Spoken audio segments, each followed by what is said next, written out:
boy, do we have a good one tonight. Uh, Episode 29 of It's Beer O'Clock with very, very, very special guest, Mr. Pokemon Wonder. What is going on, Pokemon Wonder? How are we doing today, man? It is a wonderful day, pun intended. Yes, it's a wonderful life, my friend. I'm loving it. Glad How to are be here. you?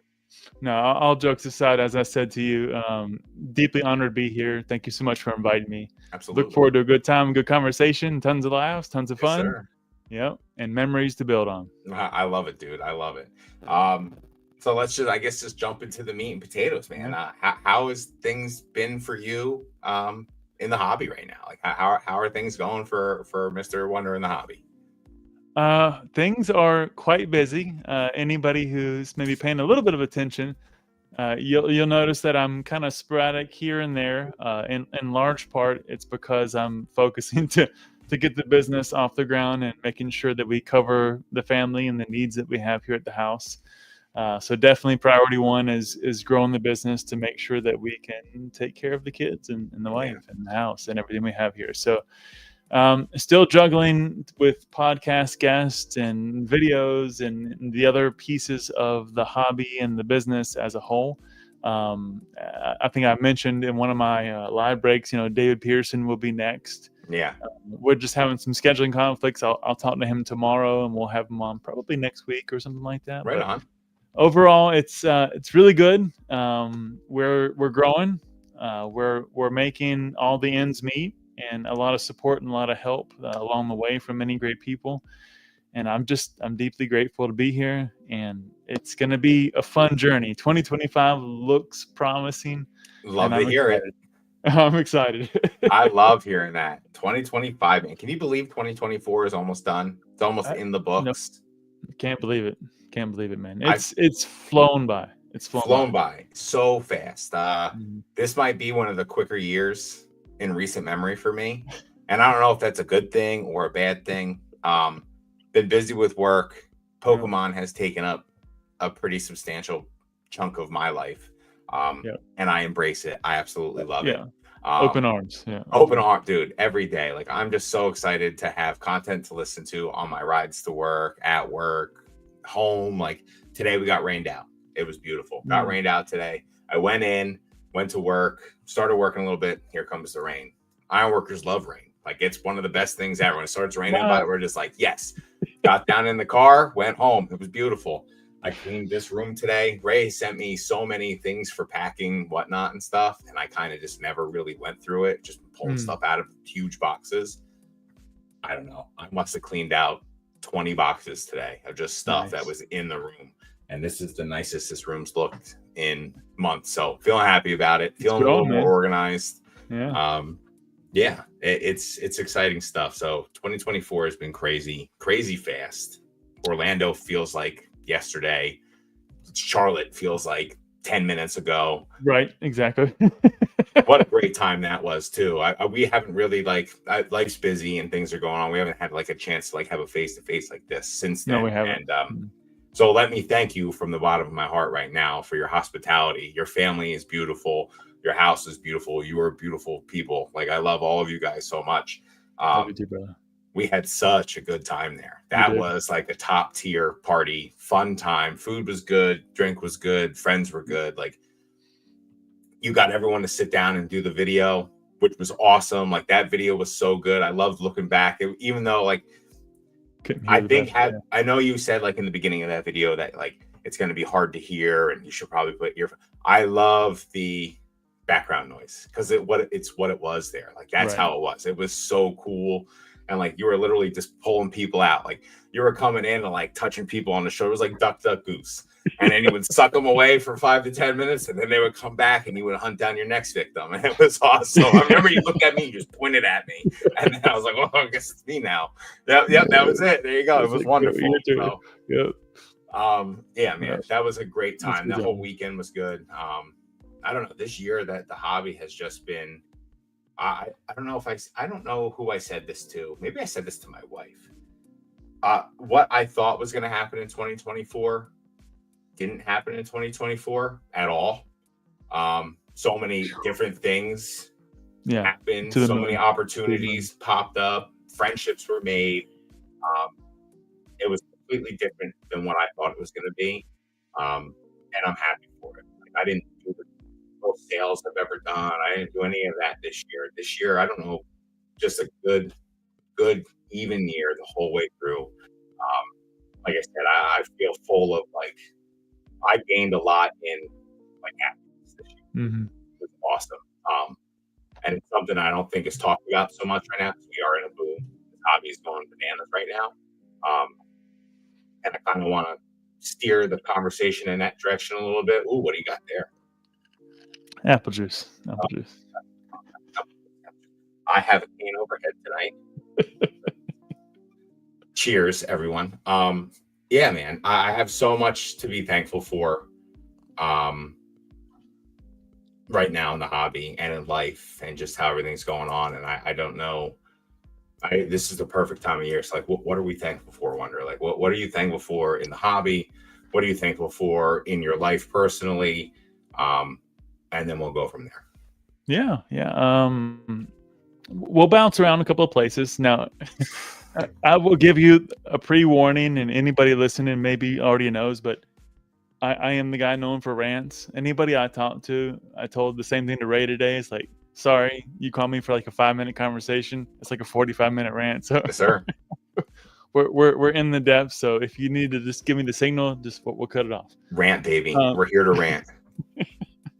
So, I started the year in 2024 with a full-time job. Pokemon, I still ran the business, but it was a side hobby. It was for fun. It wasn't as critical as it is today. And as you said, I had none of this planned. None of this. I mean, I did, but it wasn't nearly to the degree it's at right now. It wasn't obviously to support the family as a primary source of income. And by March, everything changed. For those who don't know, they basically, we had been acquiring companies in my previous company that I worked with for years. And we basically eliminated most of the people that had been there from a seniority perspective. I was there for 21 years. So they eliminated the entire department in many other areas. And so I was one of the few that got let go. That was some of the older crew, if you will. Yeah. So come March, I'm like, whew, all right. I was here for 21 years. Yeah. What am I going to do? Obviously, I can jump back into the career and the workforce and IT. IT was my background. But I was like, I don't know. I kind of have an itch here. I have a pull. Something's pulling me in this direction. Let me talk to my wife. Let's see what we want to do. But I think we might be able to make this work. So we said, okay, well, let's give it some time. We gave some parameters of which, to be honest, I didn't quite make, but I was very close, which was a 30, 60, 90 kind of check-in and time window. And that took us obviously into March, June, July, and then August. And then, fast forward and here we are. Yeah.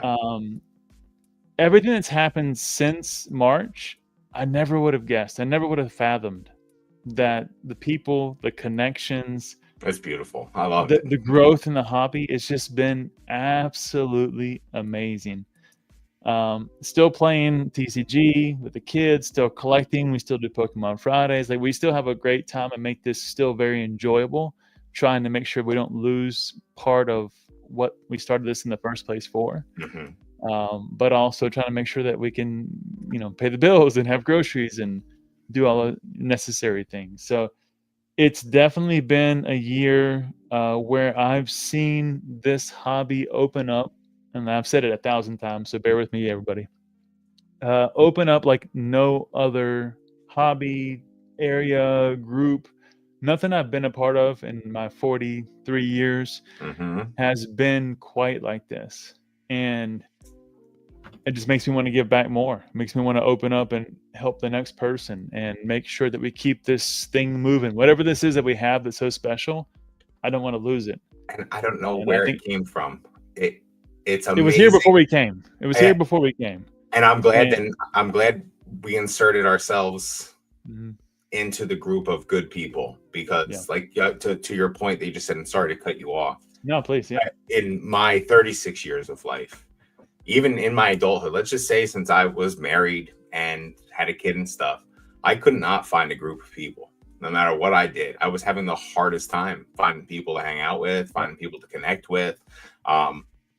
So much so that I thought I was like this introverted person. And I'm clearly not this introverted person. You guys have cracked me out of the shell. Like, I'm here, man. Yeah, like I'm here. Like, what's up? Yeah. Like the I'm shell's definitely cracked introverted, now. but yeah. Huh? I'm definitely an introverted person myself, though. I would say before all this hobby, I was never flying anywhere, seeing people. I was never doing any of that kind of stuff. So like the hobby and the group, like it's just amazing that this group is together right now. Like we're all breathing at the same time in history, and we all get to hang out with each other and learn from each other, and just it's just amazing. Like the friendships I have in Pokemon are stronger than some of the friendships I have in my real life with people that I've known since I was a kid. Like exactly. It's like like Chef's in here right now. Like, man, I love these two gentlemen. Miss you guys. Chef, I miss and love you too, man. Like, and that's the thing. Like Chef, like I love Chef. Like Chef is like my brother. Like if I have a hobby brother, it's Poke Chef. Like he is my hobby brother. Like, I love Chef. And Chef was pounding my drum before I was even anything. He literally. So I'm just gonna show this. My first live. Chef made this and posted this on Instagram and kept it for me and held it for me. And then in July, he brought it to me. And that was like the first episode 1 with Mr. Walrus. Like, Chef's the man. Like, I love Chef. So I'm sorry I hijacked your response. No, that's all right. It's perfect. That's what we're here for. Get in there, man. Continue. I'm sorry. No apologies. This is your podcast. I'm in your zone. You do whatever you want to. I'm just gonna go with the flow. But no, I keep him with the Chef vibe. I mean, you know when he's about 2.5, 3 hours away from me. I think it is, roughly speaking, Raleigh. If he calls me and says, "Hey, dude, I got a flat tire. Can you come and help me?" I'll leave at 3:00 in the morning, and I'll go help him change a flat tire 2.5 hours away. Like that. That's when you know. Like most of my other friends from high school, I'm like, "Hey, man, don't you have somebody else you can call?" So why are you calling me? This is 3:00 in the morning. I'm flying down there to see Chef in January for a weekend. He told me. He said we're gonna have to. They have a flat tire right now. Let me finish this podcast. I'll be right there, Chef. Yeah, right.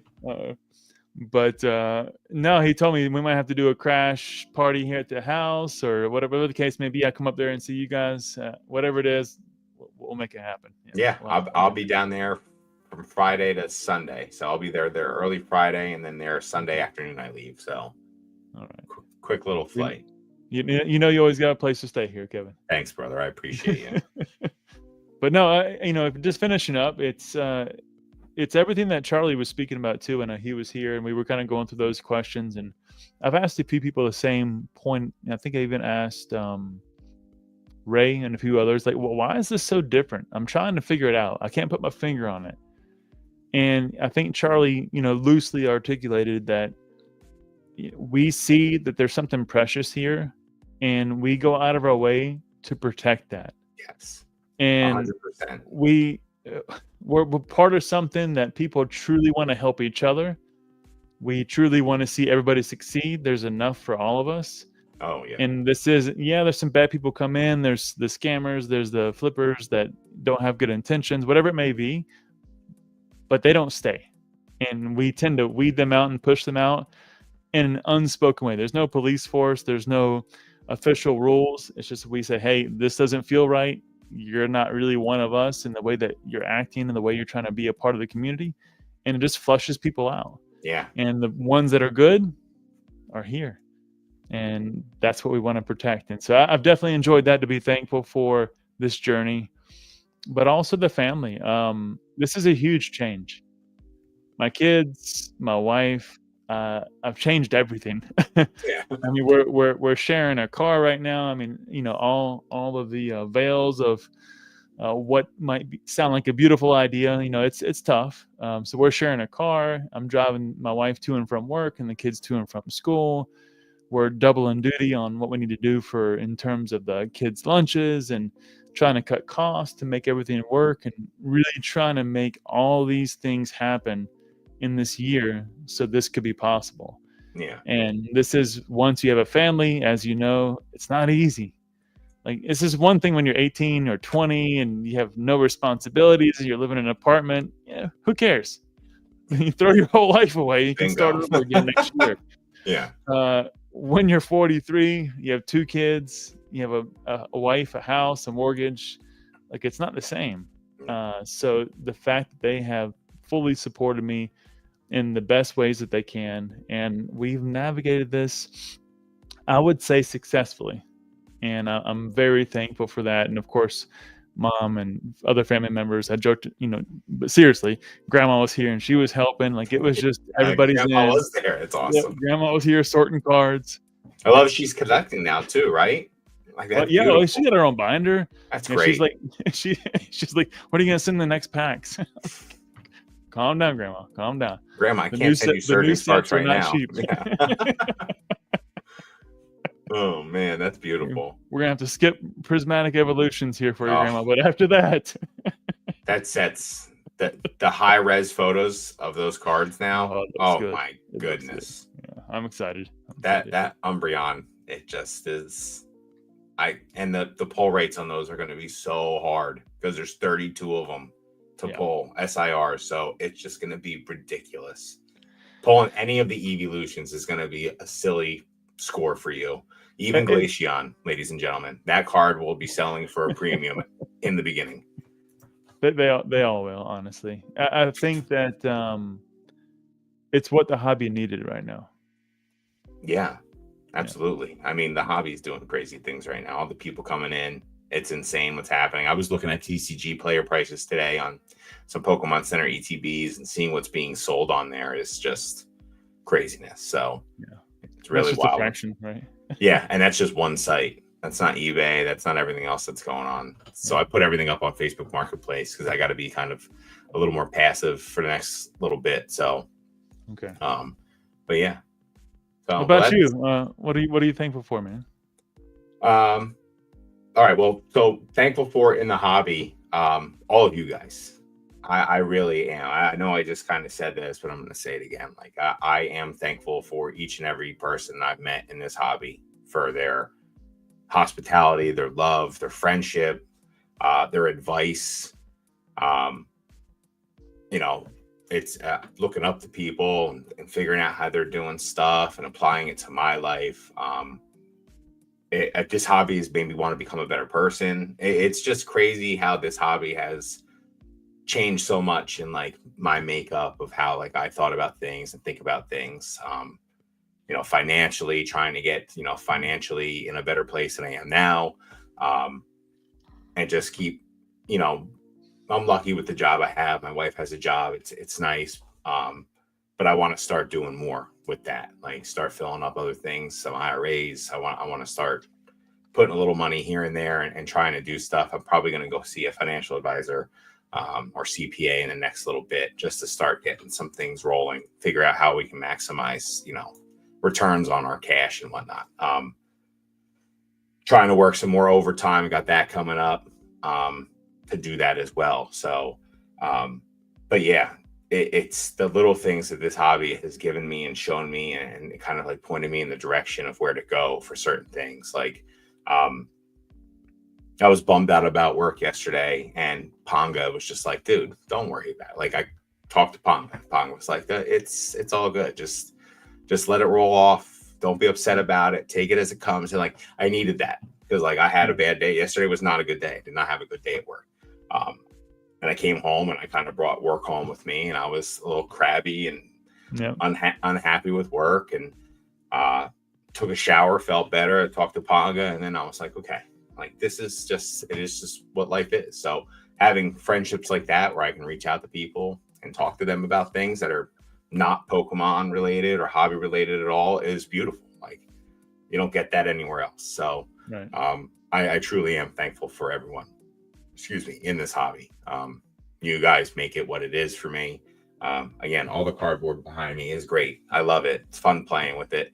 It's fun looking at it. It's fun selling it. But you guys are the staying power of the hobby. Like this is the hobby is not the hobby without you guys. And like I said, I've been in many other things, tried my hands at many other things, and they're just not. There's no staying power there because the people are not the same. Mm-hmm. So that's for Pokemon. That's what I'm very thankful for. In my life personally, I'm thankful for the opportunities I've been given at work. I used to kind of think of, and I'm trying to do it less.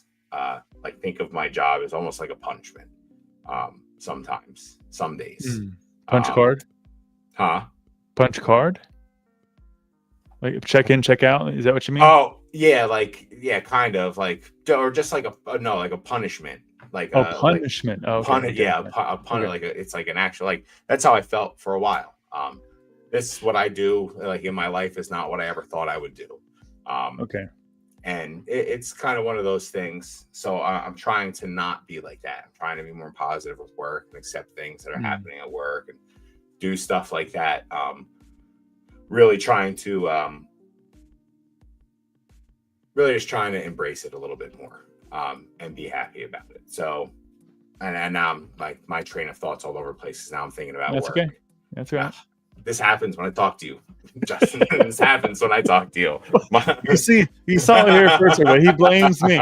He blames me. I don't know what to say. I'm an innocent bystander.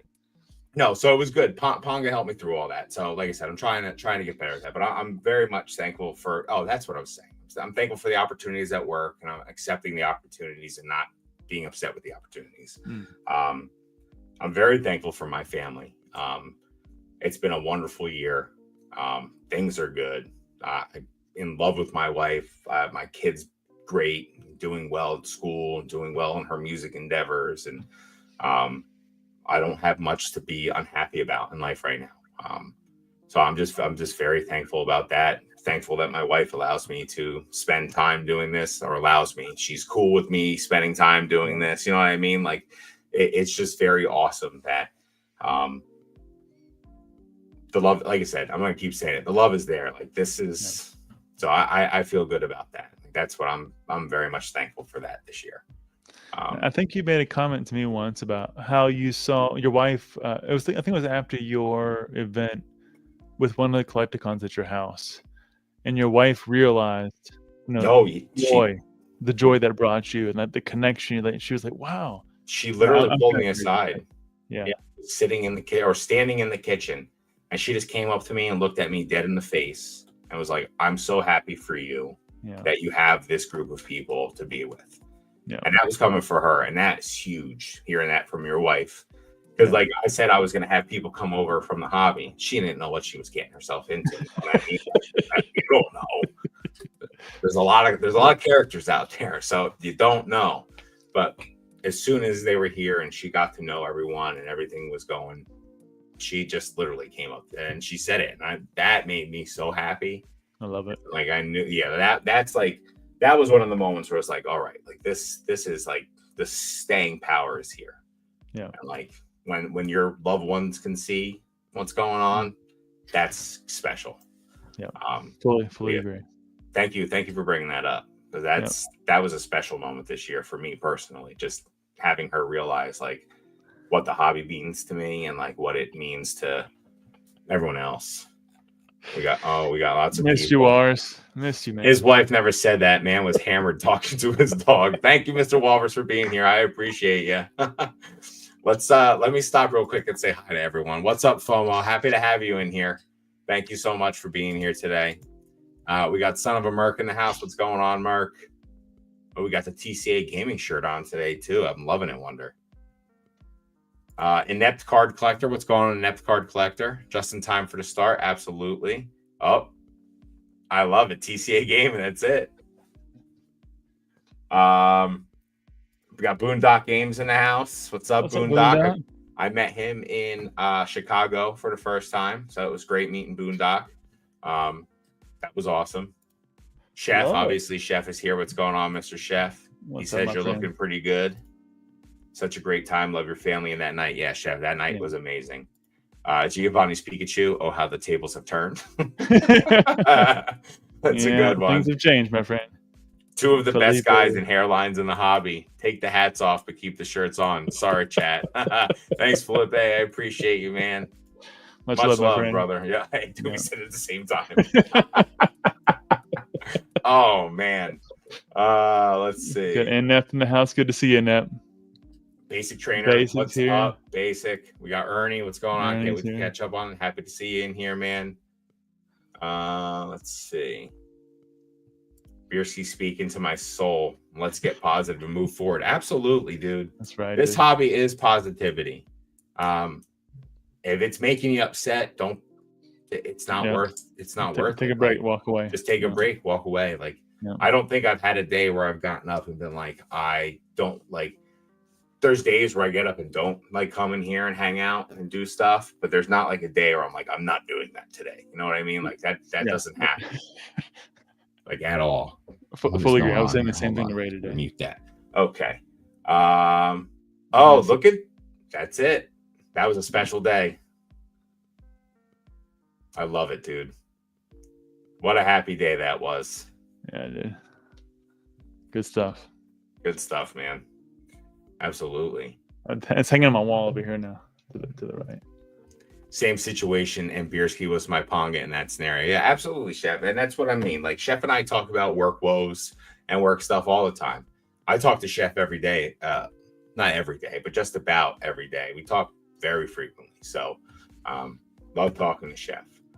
We got Mason Berry in the house. What's going on, Mr. Mason Berry? Happy to have you here, sir. Yeah, great picture to frame for sure. All right, moving on. So we did the year 2024 was a banger of a year, crazy year. What's 2025 look like, Justin? What is that looking like for you in life? So we just said you can plan and plan and plan, and then by March you could take those plans and throw them in the trash because they're not going to mean anything. So what are your plans and expectations for 2025? I think I've joked one time, and this was early on. I know I was talking when I did the podcast with Brian at Pokey Any. I made a comment because he and I both had the same crazy idea. But ironically, I've had that same discussion recently with some expansion. Not saying it's going to happen in 2025, but at least part of it will be proposed and perhaps acted upon. So the first one is going to be, obviously we're here, we're trying to grow what we're doing, we're staying in the business, we're staying in the brand, unless things go terribly wrong, which I don't see that happening right now in Pokemon. But barring anything else outside of the Pokemon rocket space, set's just going to be dark Magikarps. That's it. Yeah. Rocket Magikarp over and over again, different arts. That's right. I will probably initially run a Pokemon ice cream truck. Yes. So I'm gonna like run through. Well, hold on. Like bells and whistles, bling bling bling, driving through town. Not ice cream, but Pokemon cards. Right. I love it. Are you kidding me? That's fantastic, dude. So joked about it with some people, but also very serious. Yeah. One or two of those people really like the idea and they want to help support it. I love that. And there's not much like that. Ironically, Brian thought about it, didn't act upon it. I had like a old ice cream truck, like in a cart. I was going to check out one day. It was like 4 months ago. Didn't check out with it. And then I saw somewhere in that time frame that I forget who the gentleman is. It eludes me at the moment. One of the bigger PokeTubers that's been around for a while. The lawyer, what's his name? Oh, Leonhardt. Yeah, Leonhardt. Thank you. I saw a short of it today. What's that? I said I saw a short of it today where he did the lemonade stand, right? Oh, yeah, but he's done that before. But he also did an ice cream truck this year, I think, for the first time. So it was funny, like all these things kind of all happen at the same time. Like we all had the same ideas. Yeah. But so I'll probably run that. But we'll also have a primary stake at basically one exit up from us, which is like a primary shopping center.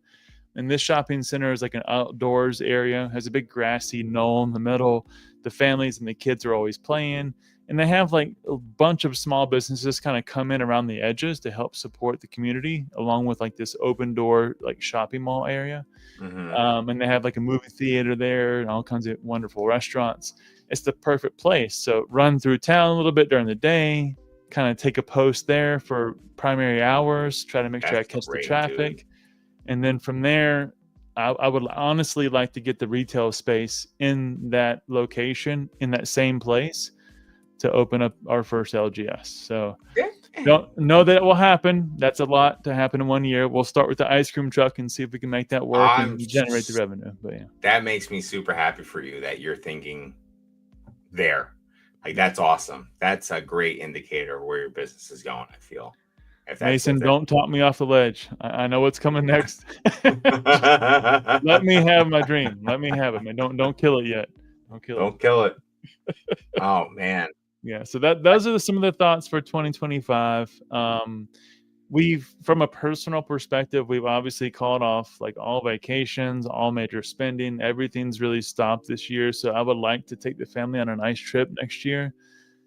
Just because we haven't had anything, we've kind of really just stopped all extra spend. So Mason says boo. Boo. That's all he said, just boo. No, for real, that's awesome. I'm waiting for the but boo after that. Right, exactly. But yeah, so maybe some family vacations after that, and try to work into what should be a normal flow of the life that we're, as a family, we're used to having, on holidays and seeing the family. But yeah, it's going to be a good year. I'm excited.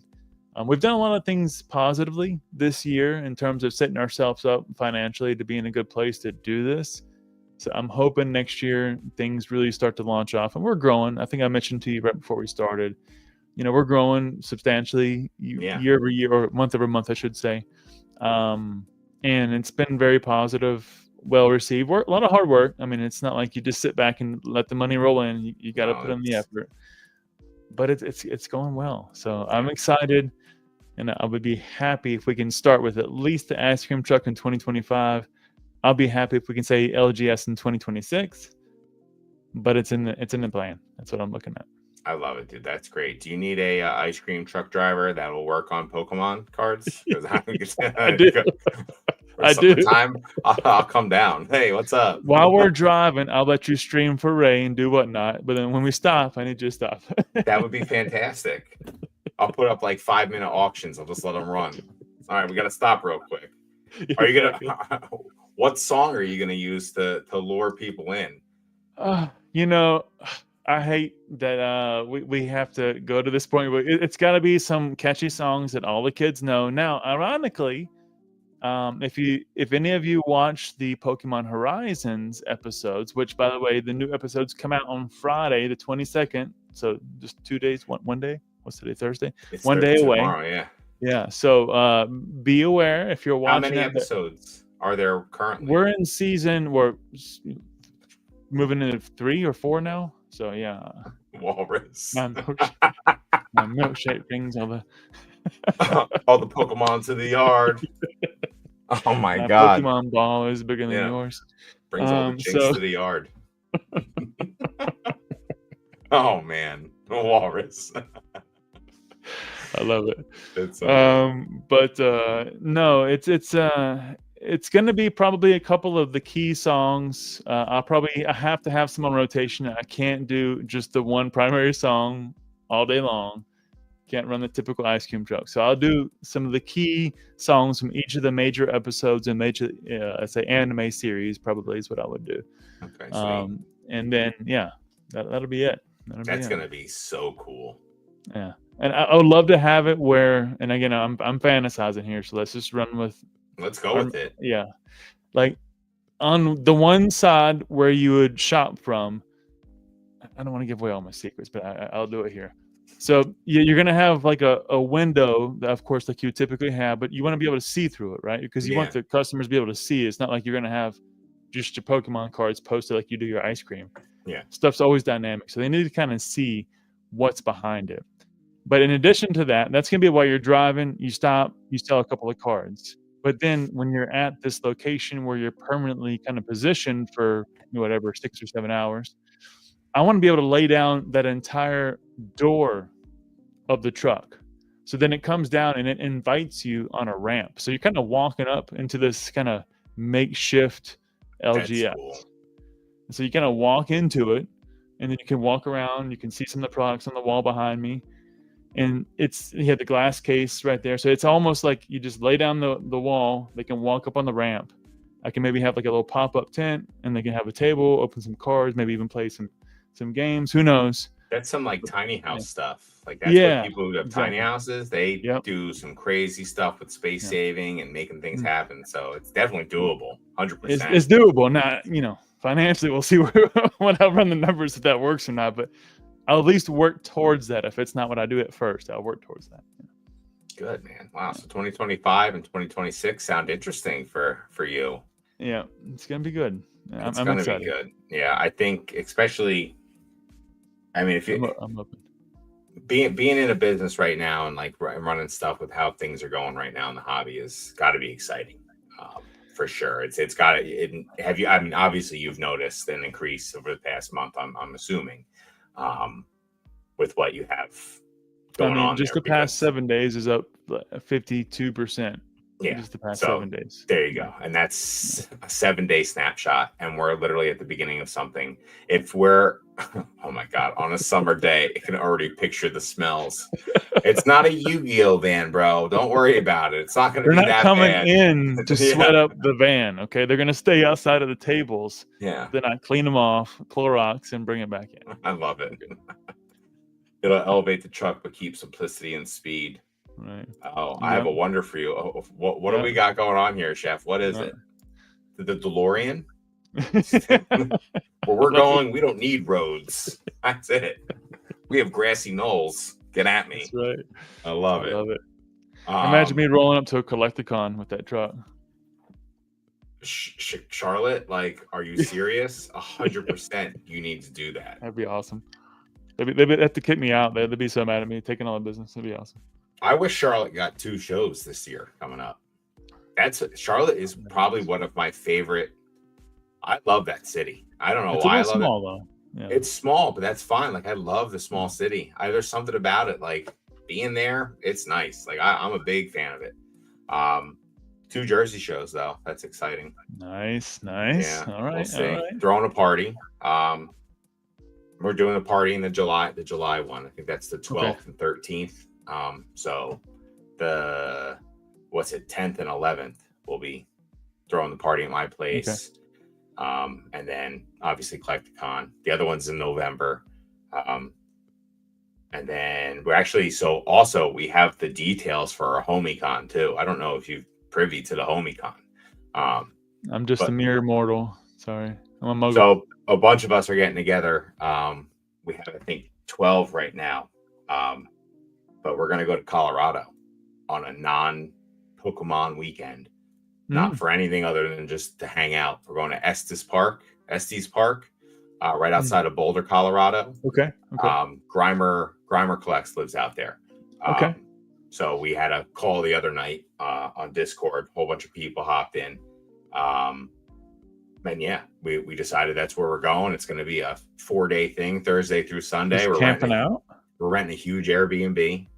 It's movie theater, pool tables, hot tubs, pools. Maybe there's a lake there. There's going to be a lot. So it's going to be a fun. Obviously, people can bring their Pokemon stuff. We can make deals and whatnot. But it's going to be nice just to like have a weekend where no one has to be running around worrying about selling something or getting their passes or a table or everyone's just going to be in a spot hanging out. So that's cool, man. Obviously, you're invited. I know you're a busy man. You got lots going on. But yeah, it's May. I love it. When is that? That's May. Let me pull it up right now. Let me know. Yeah, shoot me the details. And I'm planning 2020. I didn't mention it, but 2025 will be a year where I do a lot of Collecticons as well. Ooh, so I like that. I plan to be traveling quite a bit.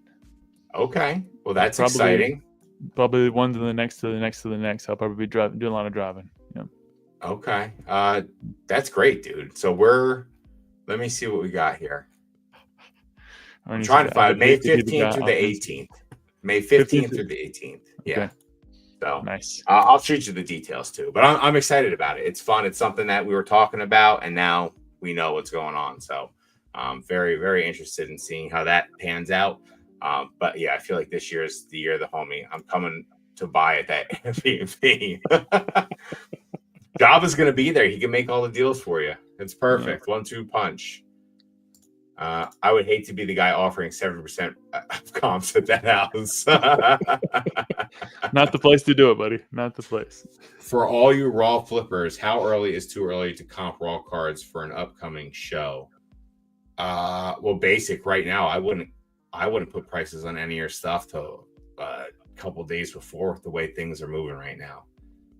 Depending on what you have, like I wouldn't even price like a week. I think might be. I'll say a week at the most. Yeah, like that, and that might you be like, oh damn, like because you're gonna if something bumps real quick, you might miss out and just not even know. Because people will just come to your binder and cut some. Fuck it up. Yeah, absolutely. Because the eyes are out there, man. They're there. Like I haven't been to a local show in a little bit. I got to go to a local show. I would like to get to one. Just to see what's going on there and see what people have priced stuff there, because that's a good indicator of things for me too. But I mean, you saw what happened after Chicago. Pokemon 151 started just exploding all over the place, and then it kind of infected everything else. Now everything's exploding all over the place. So I don't know. It's like a boil that popped. What are we talking about here? Ernie, I do my 5 days before and then check more expensive ones again the day of. Yeah, I mean that's probably a good local show for December. Yeah, this is way too early. You're 3 weeks out, basic. Hold up. I love how you skipped over Walrus's comment. Can't wait for Wonder to slowly waffle out every con again. Oh my god. Listen, I told you, Walrus is like the assassin in the tower, shooting people down or like sucking them into the next. Like I would love to get to Gen Con this year, but I probably won't be able to. And because it's going to be during, I guarantee you, it's going to be during the Collecticon. During the Collecticon. Yeah. And I just would rather see all the home. And not saying that I don't want to see you, Walrus, because now I'm waiting for the Walrus response to that. I would love to see you. It was great seeing you in Chicago. Walrus was a stud there. Definitely. I guess I'll put these 2,000 cards away. Basic. How many binders are you going to have? Only it might take you 3 weeks. It might take you 3 weeks to price that. Rookie. Oh, I love it. Rookie, he says. That's beautiful. Coming in with like one binder, man. You got like a quarter of a table. What are you doing, dude? Come to Gen Con, Beerski. We can break you into eBay Live. Listen, I don't know. I think Ray would love to get on eBay Live. Yeah. I think we've been talking about things, so that might be something that happens. Rip, he go. Wonder's dropping bombs, dude. Just carpet bombed basic trainer's table. Hard. Oh man. Save the time though. Ray's been looking for singles to supply his whatnot. He's buying them out at 80%. Just sell it to Ray and be done with it, man. Yeah, actually, basic. That's not a bad idea. Reach out to Ray because Ray will probably pay 80%, 80% on stuff, 100%. Just buy it out and be done with it. And then you don't have to worry about it. Yeah, you save yourself the time, the table, people haggling and asking you, is this the lowest you'll take? is this the lowest you'll go? Basic. Oh yeah, Chef also wants it, but please sell it to Shiny Cards and Collectibles. We would also like it. Thank you. Yep. And Ray was just telling me like he went to the Collecticons and he was offering 80% to buy out tables, and they said no. Yeah. No, I can get the remaining whatever 10-15%. I must have gotten lucky in Chicago. Then people must have wanted because I got a lot of. I would gladly sell them at 80%. Well, basic. There you go, dude. Reach out to Ray or reach out to Chef. Maybe reach out to both, and then sell a little bit to each. But yeah, dude, like there's so many outlets. Dan's buying. Everyone's He's buying raw right packs. Now. Yeah, like everyone's buying right now, especially the streamers, because The shit The moves, man. It the moves. It moves. There's a the lot of different. acquisition of product is the hardest part about that Yeah. job. There's so many eyes on stuff. Oh, here we go. We got Mr. Walrus getting in too. Listen, you guys cannot scalp Ray's cards in here. What's going on? What are we doing? Need These are now cats, dude. Ray had already picked his leg up and peed on those cards. Those are his cards. Mark the territory, man. I'll be at Gen Con one day. Yeah, maybe one day. Oh, basics were sharks. I love it. This is great. I love what's happening in the live right now. Just try to wiggle it up there, basically now 82, 83%, 85%. Yeah, that's it. See what you can get, man. Just start. I'll just start auctioning your stuff off. Oh, guys, beer number 2. All right. Such a good sound. Cheers, my friend. It's good to be here. Cheers. Again, great having you here, man. Thank you. So I want to show something off that's very cool. Basic, just auction it off here right now. We could do that too. Dang, our raw cards gold to these streamers. They are definitely gold, dude. Yeah. Especially anything near mint and above. And I think like the sweet spot is like $5 to $20 cards. Yeah, I'm gonna say 5 to 30 would be one range. That's like a sweet spot. People are comfortable spending that. You can throw the bigger cards out there and win on them, but there's always the opportunity. So like those are always the opportunity to not hit the number you need. So yeah, streamers love it. So my partner at work is an older gentleman. His name is Tommy. He's a great dude. I love Tommy. He's an old head iron worker, dude. He's been doing it for a long, long, long time. His parents owned a business in the ironworking business. He knows I'm in the Pokemon. He'd been asking me about Pokemon stuff, wanted me to show him a couple things for Pokemon. He makes stained glass. Like that's his hobby on the side. He does stained glass. He made this for me. No way. Yes way. How cool is this, guys? I love it. It's called bezel glass in the center. So it's like a prism. So when the light shines through it, it'll rainbow out. This is called, I forget what he called this glass, but it looks like the cracked ice from like the EX cards. So when he showed me that, I was like, let's do it. Look, he even cut out another little section. It's like a pretty good Pokeball, man. That's cool, man. How cool is that? And he just gave it to me today. And I literally like gave him a hug. I was like, this is the coolest thing ever. Thank you so much. That's so cool. You know what you should do? You should grab whatever, 2 or 3, whatever it takes to cover up the bottom of the stained glass birds and like heavily played. Cut them out to fit the bottom perfectly. So then you just have those colors popping through the bottom. That would be so cool. And then you have the stained glass birds with the glass. Oh, that'd be awesome. I actually might just buy him a stained glass bird card too, because he's into the stained glass. He might like that. Cool. Yeah, and just be like, here, you gave me something, I'm gonna give you something. Now, actually, I'm 100% gonna do that. Yeah. Awesome. So this thing is awesome. Just like it's like literally stained glass. Those are the best things, man. And yeah, this will be a PC item, man. Like I was going through PC stuff today, just having all the feels, man. Like having all the feels. It's those things that I love more than any card I can get from a pack. Yeah, I've shown it before. I think you saw it while you were here. This episode of It's Beer O'Clock brought to you by TCA Gaming. Go check out TCA Gaming, guys, if you haven't done so already. But this is from my girl Crystal. Yes, baby Lugia, handmade, hand knitted. Guys, check it out. I think it's Battle Crochet on Instagram. Any mods here can drop the link. But they got the shiny Mew. Yeah. I mean, come on, guys.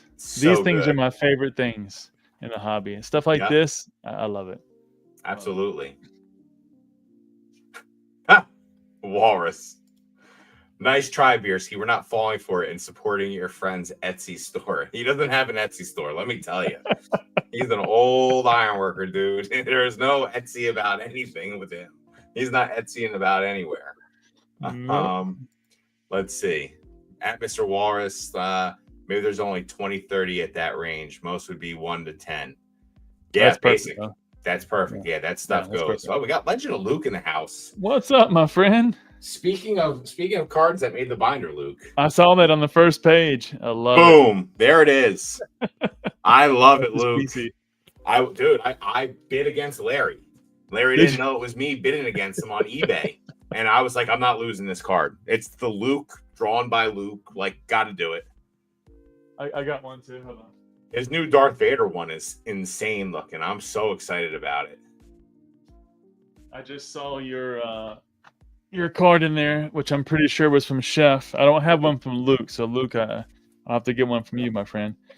But this is my trainer binder, and when I participated in my first eBay live stream with PokeChef, support my friend.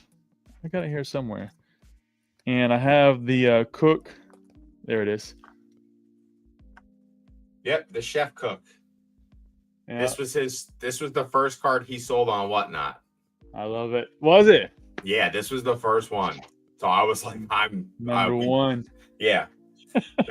100%. Like that's the first one. So I had to get that 100% for the homie. But yeah, I got stuff from Larry in here, Ponga, PK, Bonanza Dan, which is Ray's brother who streams with him. Okay. I got cards from Greenie in here, cards from your son. We got this happy looking gentleman right here. I mean, come on. Everyone should be as happy as this man. Right? Like, if that's what we need. You're not doing life right. You're not doing life right. And I still need to grade this from the New Jersey Collecticon. It's definitely a CGC Pristine 10. Ricky Martin, Living La Vida Loca. Look at the hollow. Here we go. I was talking to Charlie at your place, and he said that I could definitely get a pedigree on it saying Bierski Uppalooza on the back. So I want to send it out for that and get that done. Definitely, I want to have that for the next one, 100%. That might be like a gift, or not a gift, like a prize for the next tournament that we run next year. Let's do that. That was so fun. I got some 90210 cards that I'll throw in. Awesome. Oh, was that Ricky Martin? Oh, was it Ricky Martin? Maybe it was. No, yeah, that was Ricky Martin. Yeah. Yeah, I think you said that. Yeah. Yeah. I didn't say Enrique Iglesias, did I? Because I said that originally. You said Ricky Martin. Yeah, I said Ricky Martin. Okay. Just making sure. You got friends here, Luke. We got you, brother. We got you. Yeah, we'll sign as many cards as you want. Question is Wonder signing tons of stalker cards for homies. Oh my god. Just peeper eyes. That's just like, I know. I see everything. I see everything. I see everything. Where do you think Santa Claus gets all his info from? That's it. Pokemon Wonder. He sees you when you're sleeping. I know when you're awake. That's it. Oh man. All right. So how do you feel about this boom in the hobby, dude? How do you feel about it from not a business perspective? Like, because obviously it's good for business, but like, how do you feel about it? Do you feel like it's a long-term up here? We're on a nice up trajectory, or we're just going to peak and then shoot down after the holidays? Like, how do you feel about it? Well, I will maybe take a little bit of the flame away from what's happening at the moment and speak about it somewhat generically, in terms that if we look at the cycle for every series, again, that multiple sets, so Scarlet and Violet being a series, Sword and Shield being a series. Yes. If you look at that, it happens every series. Right. So if you take that span, you typically see it near the end. And I did a video on this like a year and a half, 2 years ago. And so if you look at that Pokemon cycle, it actually does look somewhat familiar. We saw it at the end of Sun and Moon. We saw it at the end of Sword and Shield. Yeah. We're approaching the end of Scarlet and Violet. We see it again. And there's no mistake. I mean, Pokemon's not stupid. They know what they're doing. I would do the same thing if I was them. Because you want to have, and this is where the contrast comes in, you want to have the good and the bad. If you give them good sets all the time, pumped out Mews and Charizards and Mewtwo's in every set, it would just go to the dog, to the trash, right? So at that point, it's not worth it. You have to starve the hobby from a producer perspective so that you can then give back at a higher level and have that desire there. Now they take the risk of losing customers and losing buyers and players and collectors along the way, but they're doing something right. Clearly, they found the pattern. They know when to spike one here in the first 3 sets at the beginning of the series, spike another one or two in the middle, and then just finish the rest of the season with bangers. And they Yeah, did that with Silver Tempest and Scarlet and Crown Zenith. We felt like Scarlet and Violet at the beginning was a stinker set, and it kind of was because we came off the back of Crown Zenith. But then yeah, now we're jumping from 151 to now Surging Sparks to what we see upcoming in the next year. We're all excited. I think for me personally, I am happy truly for the hobby. Now, I am not letting go just because of my background. Again, somewhat biased. I'm not letting go of the fact of I see what they're doing digitally. And from a digital perspective, that's going to become a bigger and bigger part of the pie. That I don't like. Despite the fact that I'm from technology and yeah, programming development, that's just what I do. I enjoy it. But from the hobby trading card perspective, I fear for what they're trying to do. And I've already heard too many people say things along the lines of, oh, well, I enjoy Pokemon Pocket. It was so easy, and I'm just going to collect my cards here and play there. And once they start turning that into the tournaments, and now you can play tournaments from your home, it's going to change. And you just think of it like a YouTube, whatnot, whatever video, and yeah, you're sitting there playing basically a tournament from your house with a decent camera setup. And at the end of the day, then you've lost that connection. You've yeah, lost what brings us together. You lost that physical medium I think that we need. I'm worried about where that's going to go. That's not next year, obviously, yeah, but they're working on it. And so I hope they keep that as a supplemental aspect. But given the way the industry, not just Pokemon, not just trading cards, every business is going, yeah, they're trying to move everything digital. So I hope that we can keep this as a secondary tool in the hobby, but I worry it may become more. But going back to the point, I think that we're in some very exciting times. We got some beautiful cards coming out, and I think we still haven't fully realized what we missed in Sword and Shield, Sun and Moon even, and now early Scarlet and Violet sets. I think we're going to look at the next 2 years and say, wow, remember that Paldea Evolved? Remember that Twilight Masquerade? Remember that yeah, Paradox Rift? Like, that set was awesome. And we're going to look back at that and think, man, how do we miss these artworks? And of course, they were just flowing through our fingers, and we're selling them on Whatnot and eBay Live and TCG Player by the hundreds. But we're going to look back and say, well, that was a really good time. What were we thinking? And I think that's the cycle. That's the point. Everything always goes back because we look at things in the past with this kind of nostalgic, lethargic type of nature of I just want to have this and just cuddle it and lay down in the bed. So yes. this No, is yeah, awesome. definitely. And I think this is going to be the same thing. And we're going to look back and say these were really good sets. And they're going to get better from here. Now, hopefully they don't ruin it with too many things at once, but Pokemon has played a really good, I would say, slow game because they're on top. They don't have to run everything out. So I'm excited. I think for us as collectors, as players, I think it's going to get even better.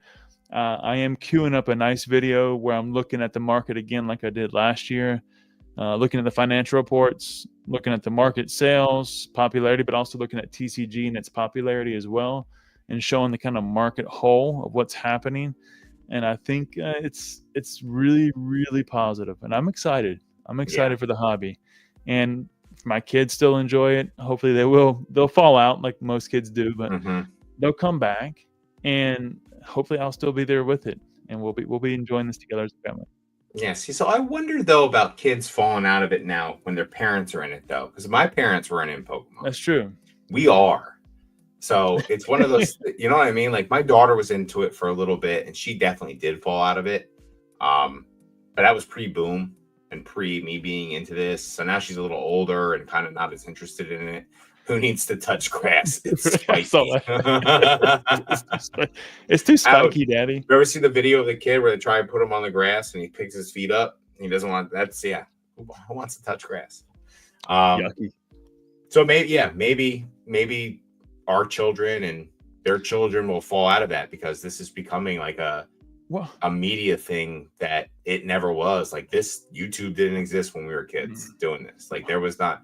I would have definitely stayed in much longer if I had endless Pokemon content. I didn't have to wait a week for the next Pokemon episode. You know what I mean? Like there's endless. It's a great point because it's cool. Yeah. Now it's cool now. No, it's cool. All ages. Yep.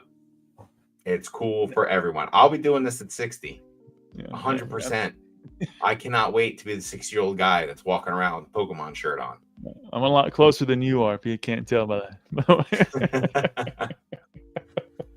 Oh man. So yeah, the hobby's going crazy. I think and I've talked about the pattern before too. Pokemon not as good as boobies. Yes, Mr. Walrus. When you hit a certain age in life, those are the tangible things you want to be playing with, not cards. Thus it take. Kids will leave no matter what. Oh, thanks, Walrus. I appreciate you. You're missing the point, Walrus. And see, this is why you ask a poor quality question, you get a poor quality answer.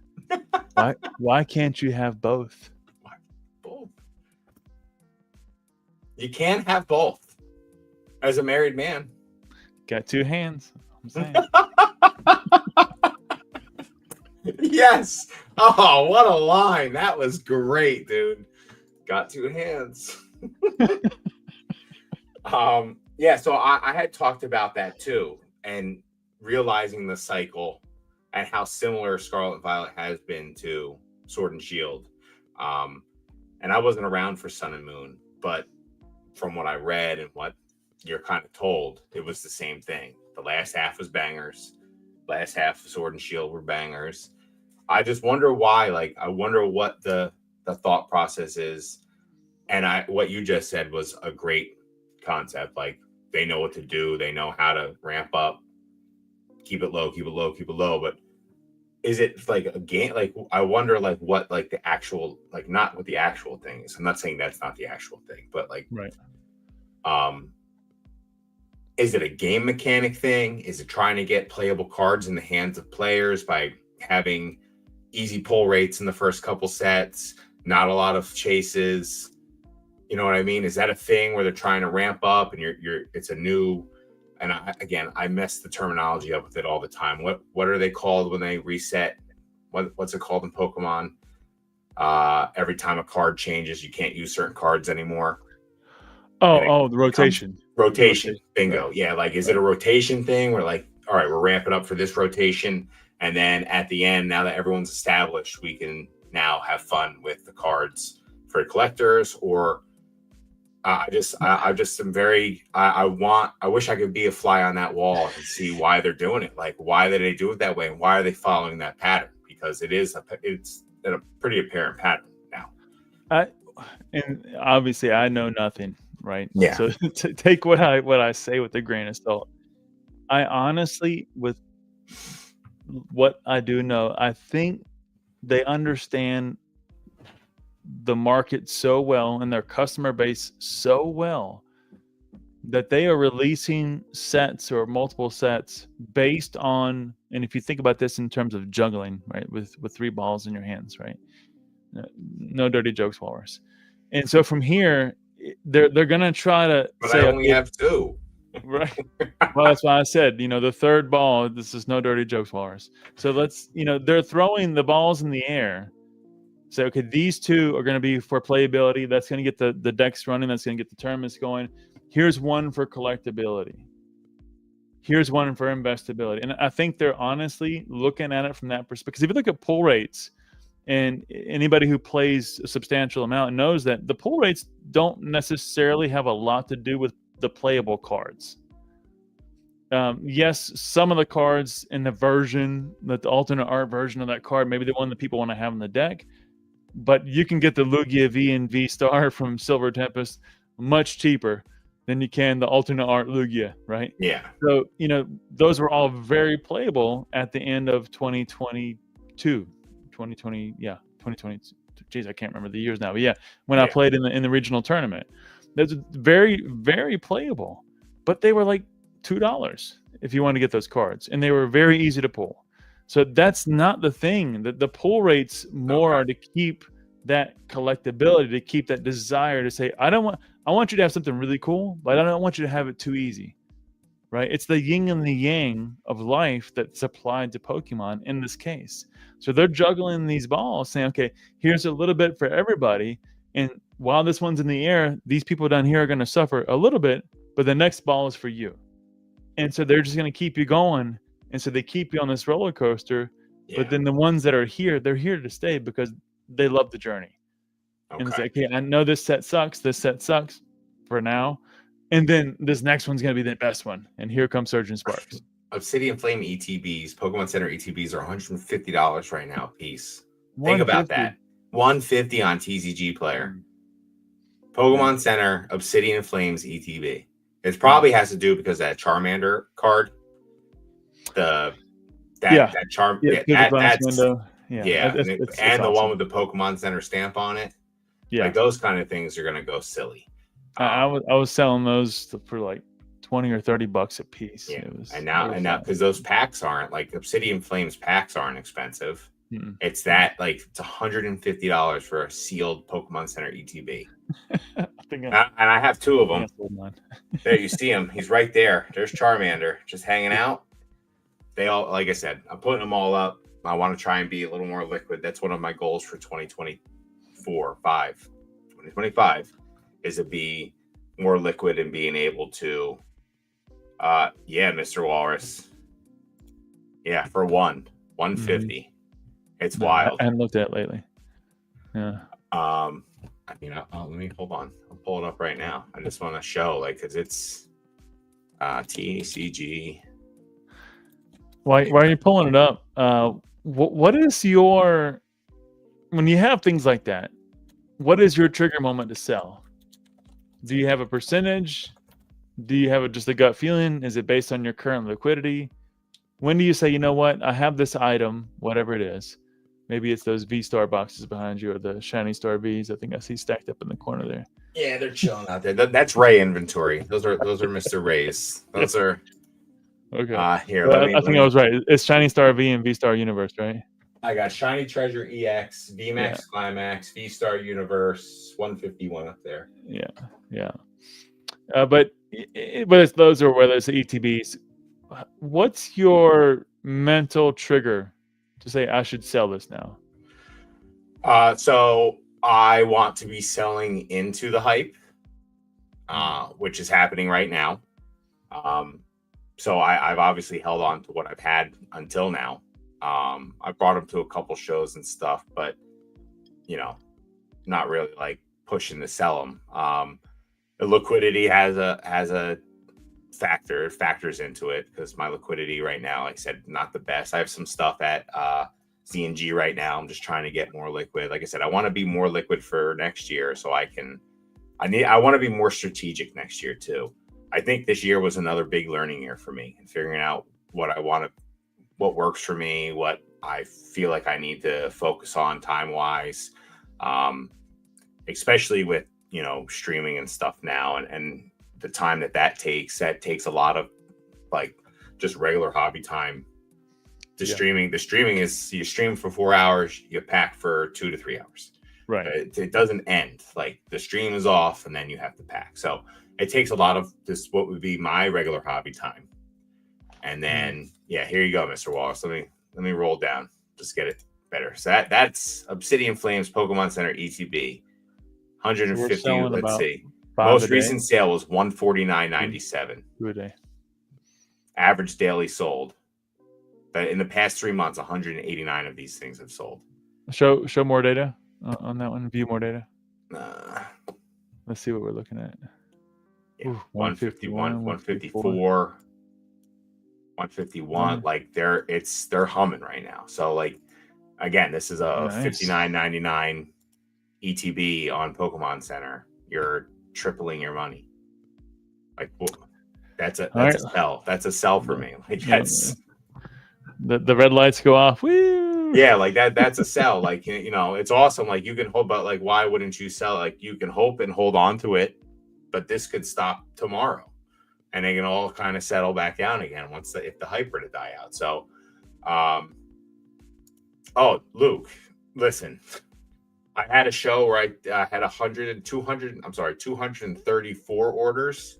It took me almost 4 hours to pack because it is literally when you have people buying hundreds of cards and you have the card saver cards and then put the card savers into team packs and then make sure you're packaging it right so people don't get pissed off when you send it to them and your stuff's crushed.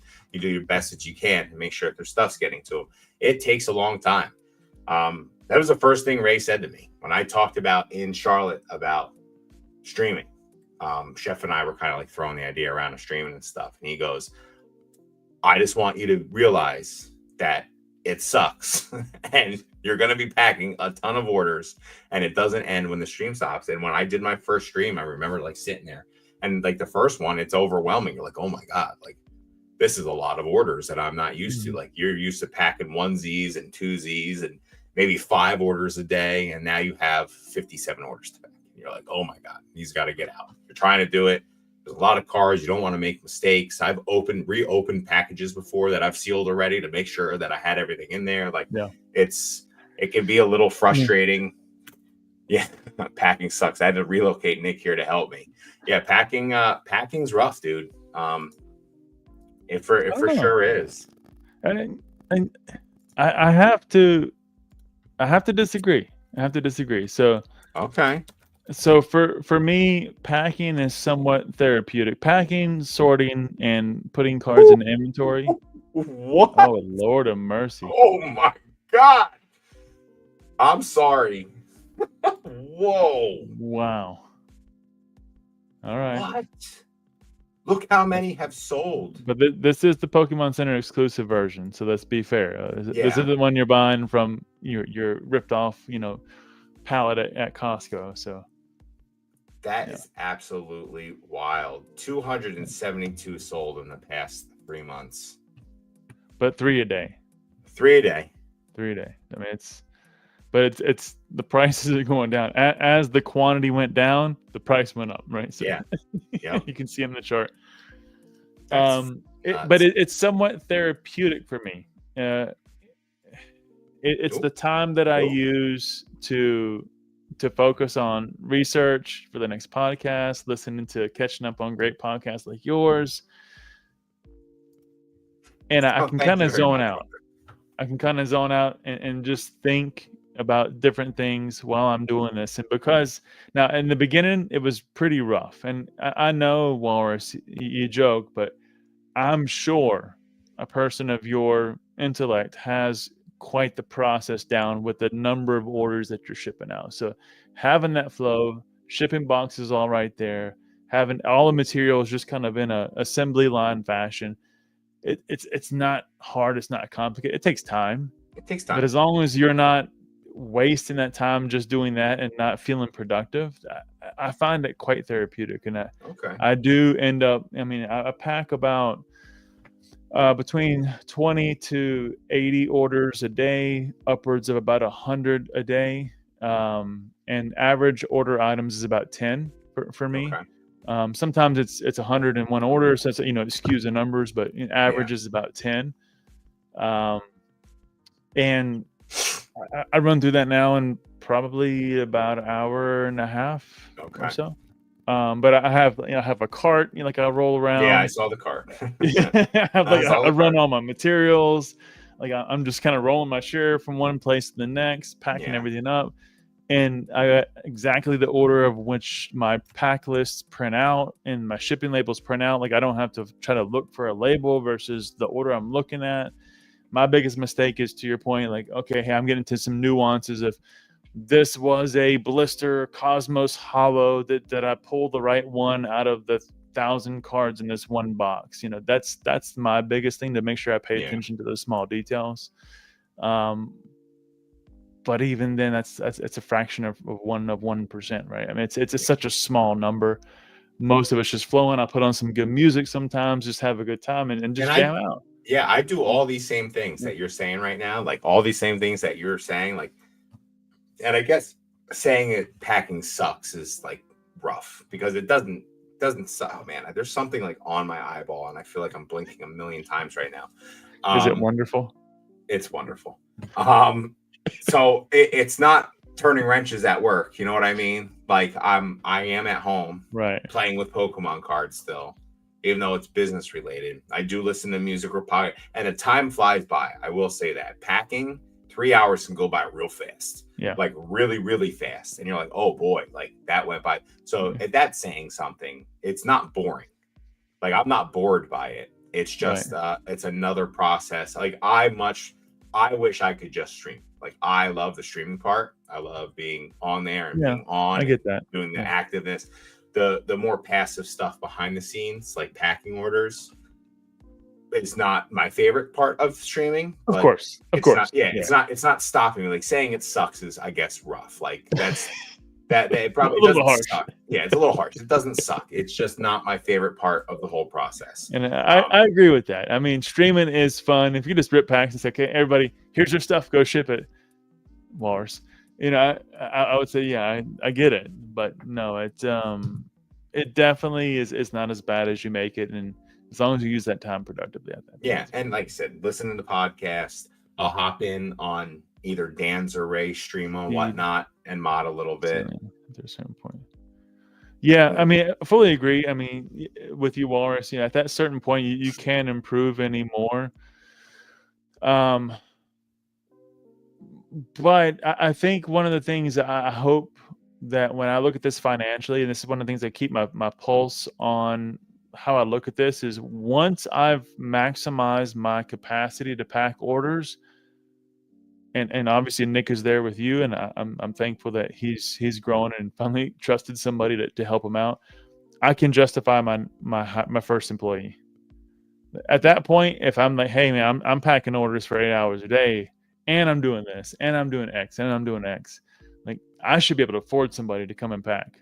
Yeah. I've already talked to a few people that I know would be great for business and operations, that as soon as I'm at that point, they're going to be willing to leave their jobs and come over and help us out. So, but again, I want to make sure that's stable. I want to make sure that I'm like, oh, this month is good, but next month is not. So sorry, I need to really be sure that I can sustain their livelihood and their families. So it's something I don't take lightly. Yeah. So I'll retract my sucks comment. It is not my favorite part of streaming and all of this, but like you said, I guess I can see where the therapeuticness comes from, because it does, like, time does just explode by. Yeah. It's just like done.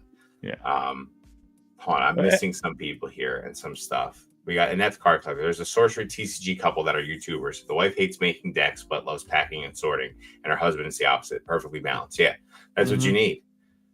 A little bit of both. Yep. She's a little country and he's a little rock and roll, and that's how you do it, right? That's how it's getting done. Let's see. Chef loves the pack and it's relaxing. See, I just love, I don't know what it is. You're talking to people, but they're only chatting back to you.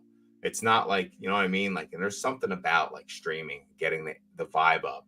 And like, I had it was wild. Last Sunday I had 106 viewers in my stream at one point. That's great. It's a lot. Like that's a great. lot. Yeah. And it was wild having that. And I watched from like the beginning of the show. It would just go up like 10 people, 20 people. Then it was at 80 people. So it would go up, it would like boom up to 100 and then shoot back down to 80. But if my base was 80, like there's 80 eyes on the cards that we're selling, stuff I'm trying to move. And like that's awesome, that amps me up. Like I'm jazzed up at that point. I put on good music. I ask people what they want to listen to, like try to make it as interactive for people as possible. I really wish Whatnot or these streaming services would get more customer interaction in, other than just avatars typing on a screen. Like they could do it to where like Whatnot's got the perfect platform. Everyone uses their phone for it. Why not have the rear facing phone on them and just have their little avatars be their faces? Like, what are we doing? Like, I feel like there's so many things. Yeah, so many. And again, I said something a couple months ago about like Whatnot being a place for people who aren't going to shows and doing all that stuff, a community. And that's their community. Like, these people know each other in the chats. Like, they come in, hey, what's going on? It's almost like Discord for us. Yeah. So I'm interested in seeing where streaming can go, because that could be, you can turn it to a completely interactive thing, and that would be fantastic for not only the hobby but for the people doing it. Like, I'm very interested in seeing something like that happen. Well, while we're on that kind of point you just made, which really speaks to the growth of streaming, and we all see it, we all know it. Obviously, you got sucked in, Walrus is sucked in, Chef is sucked in. Like, and I never thought I would be. This was not on my bingo card for 2024 with streaming at all. It's not on mine yet. I mean, I got people knocking on, or companies knocking on the door, but I'm just not jumping to anything just yet. But my question to you is, what do you think the real impact is going to be for the Pokemon hobby? Obviously, the same question expands to other TCGs, but we're obviously a lot more adept in the Pokemon. We're ripping packs at an unprecedented rate. It's never been seen before. Like, you had the PokeRevs ripping some stuff, early days in YouTube and pulling 20-hour streams and crazy stuff, but that was the exception. Now this is the standard. The rest of it is the exception, right? Look at Vortex Breaks. They run 24/7. Master Set Game. They run constantly. These people. Ryan's Guardhouse. Vortex has 2 channels. Vortex Breaks and Vortex Cards or something like that, and they run concurrently against each other and still have 80 to 100 people in each stream. It's insanity. It really is insanity. And people are building businesses off this entire model. That's it. Nothing else. Just this model. Renting out entire office spaces with multiple streamers. I mean, this is the thing that they're doing. I get it. What do you think the impact is on the hobby? I think the impact is that it makes it extremely accessible for everyone. I mean, you can go into a store and buy a pack, right? You can do that, rip it by yourself. But again, like, the impact is the community that you're getting there. I think that people go to those things for a reason. Like, it's the gambling aspect along with it, that's there too, obviously. But like, and people want to do that because I bought packs from Ponga and pulled 2 gold cards from Crown Zenith, a Palkia and a Garantina in 9 packs. It was in 9 packs. It was absolutely wild. So like, I like doing that every once in a while, support the homie out, support the homies and do all that stuff. But I mean, streaming, I think, just hits our, like you said, technology, man. This is a way to experience the hobby from your home without having to leave it. You get the stuff gets shipped right to your house. You get the excitement of seeing it opened and the bragging rights. It's almost like playing a game. It's like playing Call of Duty and being first place and doing with that and like winning there. But when you pull a card, everyone's like, "Oh man, this is insane!" And people are losing their minds in chat, and you're feeling awesome and pumped up and amped up. And like I said, people are building entire businesses around it. I think streaming is the future for a lot of Pokemon and consuming Pokemon, and just I think it's going to be something that's there always now. I think it's going to move along a little bit further. I mean, they're all doing it. Walmart is right. Like, we got Walmart in the game now. Like, you got, look what GameStop's doing. If you don't think GameStop's going to be live streaming soon, you're out of your mind, because they are positioning themselves. They are the TCG now. Like, they are that the LGS. They are positioning themselves to make a run at Pokemon and trading cards. These companies are seeing what's happening, and they're positioning themselves to do it. And they are going to use every means they have. And the best way to get to most people is through the internet. And you got a platform that people like, and you have people that won't shop on eBay, you have people that won't shop on Fanatics, they'll always shop on Whatnot, and vice versa, and vice versa. Yeah. And you have loyalty, and it's just like anything else. Like, you're watching the console wars right now, but in Pokemon, and it's wild. I hope that answers your question, because I don't know if I can give like it's just so big now. Like how much big it can get bigger, but like Well, you said, and like I have a follow-up to that. So that you gave that perspective, I think, which speaks to the hobby. What do you think it does to the product? Available product. it's destroying the availability of product, Yeah. just sucking it out of It's existence. it's it's gone, right? So I It's mean, these 12 gone. billion cards being printed We got are Dan not. They Hazard in don't here mean the making same thing. Yeah. $300 an hour selling Crown Zenith packs to To Dan. Dan, yeah, to Dan, yeah, It's exactly. wild. That 151 set that's coming out, I'm getting my Sam's Club membership like this weekend, and I want to talk. I'm gonna be like, can I talk to your manager? Who's in control of that? Because I want a pallet of it. I want to break it down and make $300 an hour and sell it to people. Like they rip through so much stuff. Like I went to Collecticon and bought all that stuff. I'm running out of stuff now. Like just singles to sell. It's insane what you can like the amount of volume you can push. Well, and here's the follow-up, and I think this is where I was going all along.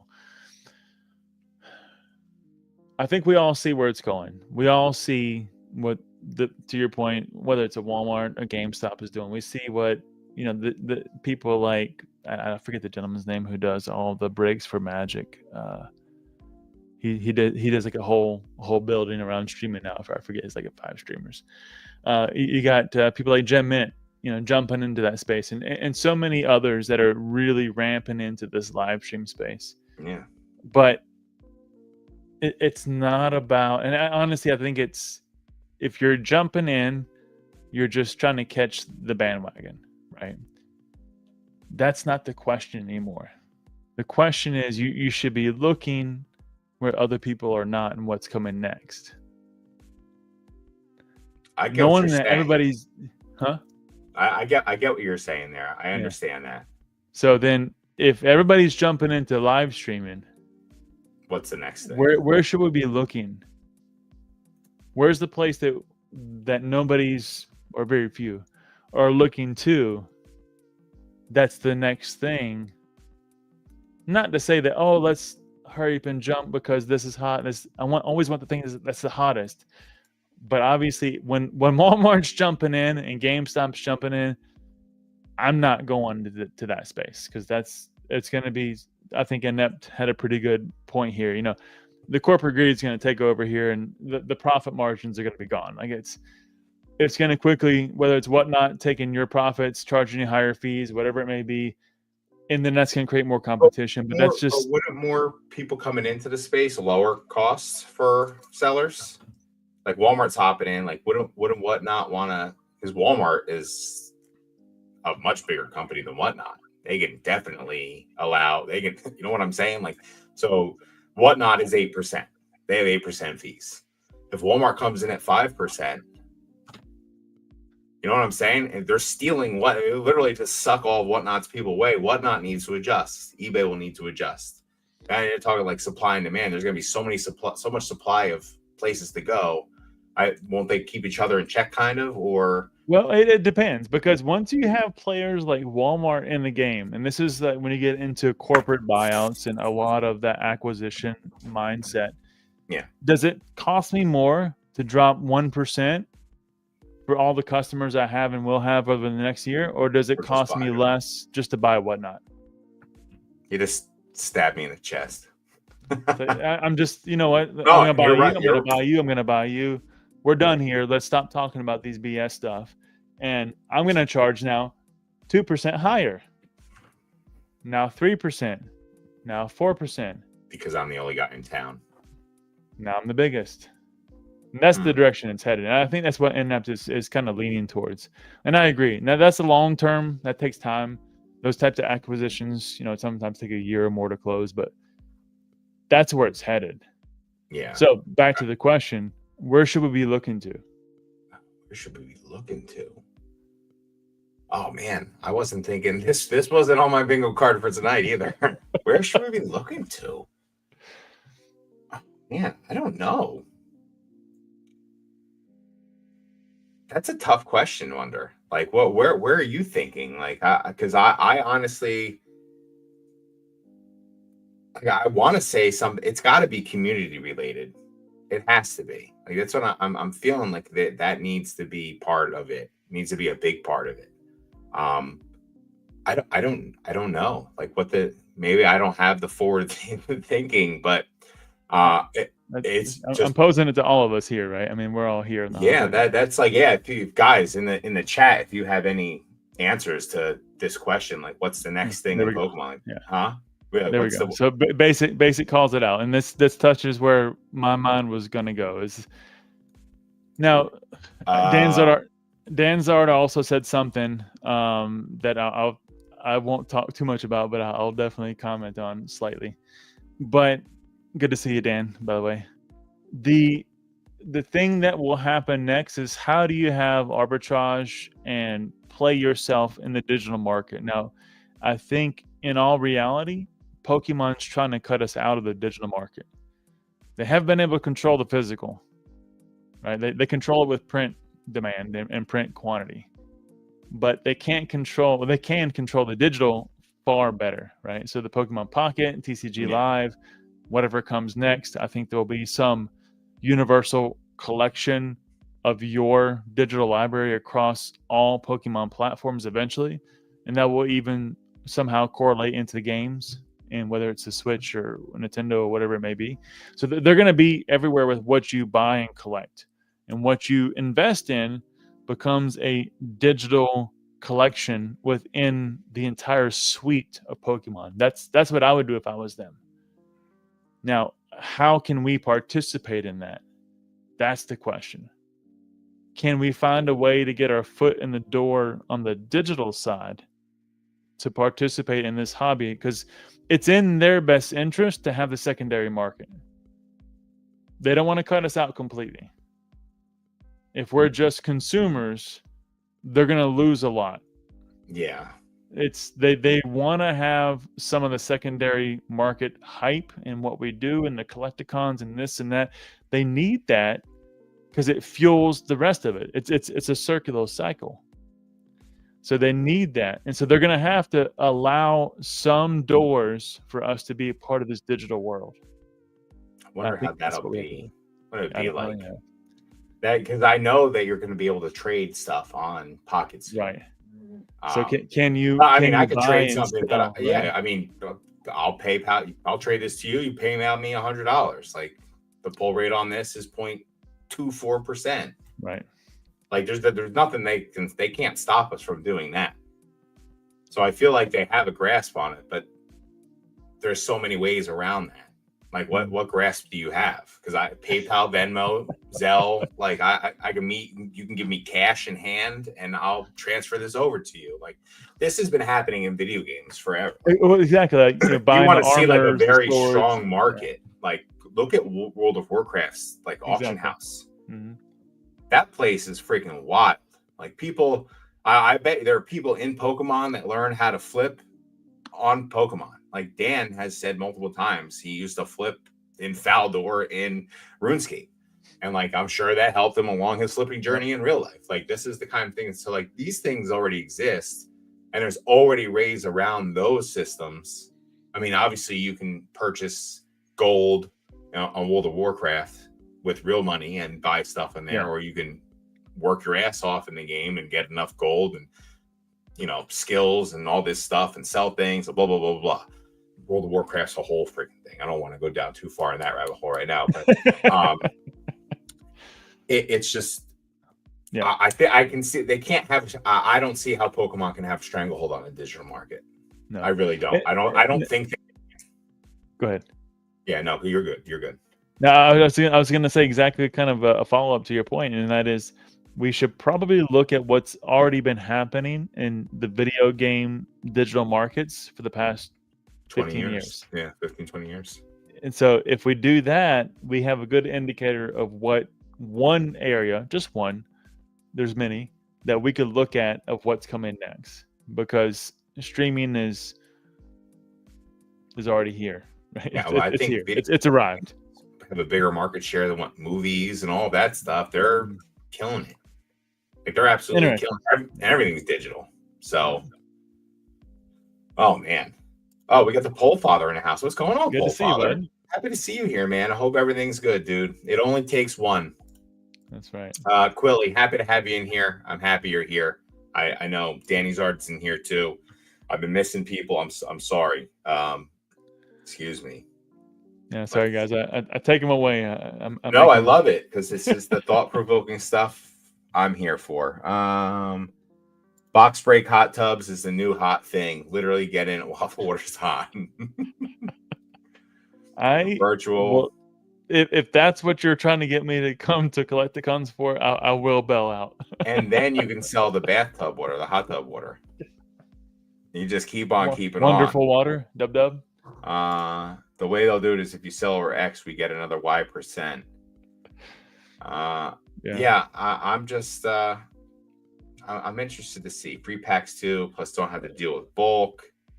It's a lot cheaper. Yeah, but there's something about the cards. I don't know. Like I feel like the digital's fine, but you have how many people are playing in regionals now, getting ready for next year. Yeah. For it's probably more than they've ever had. It is. It's record numbers. That's for cardboard.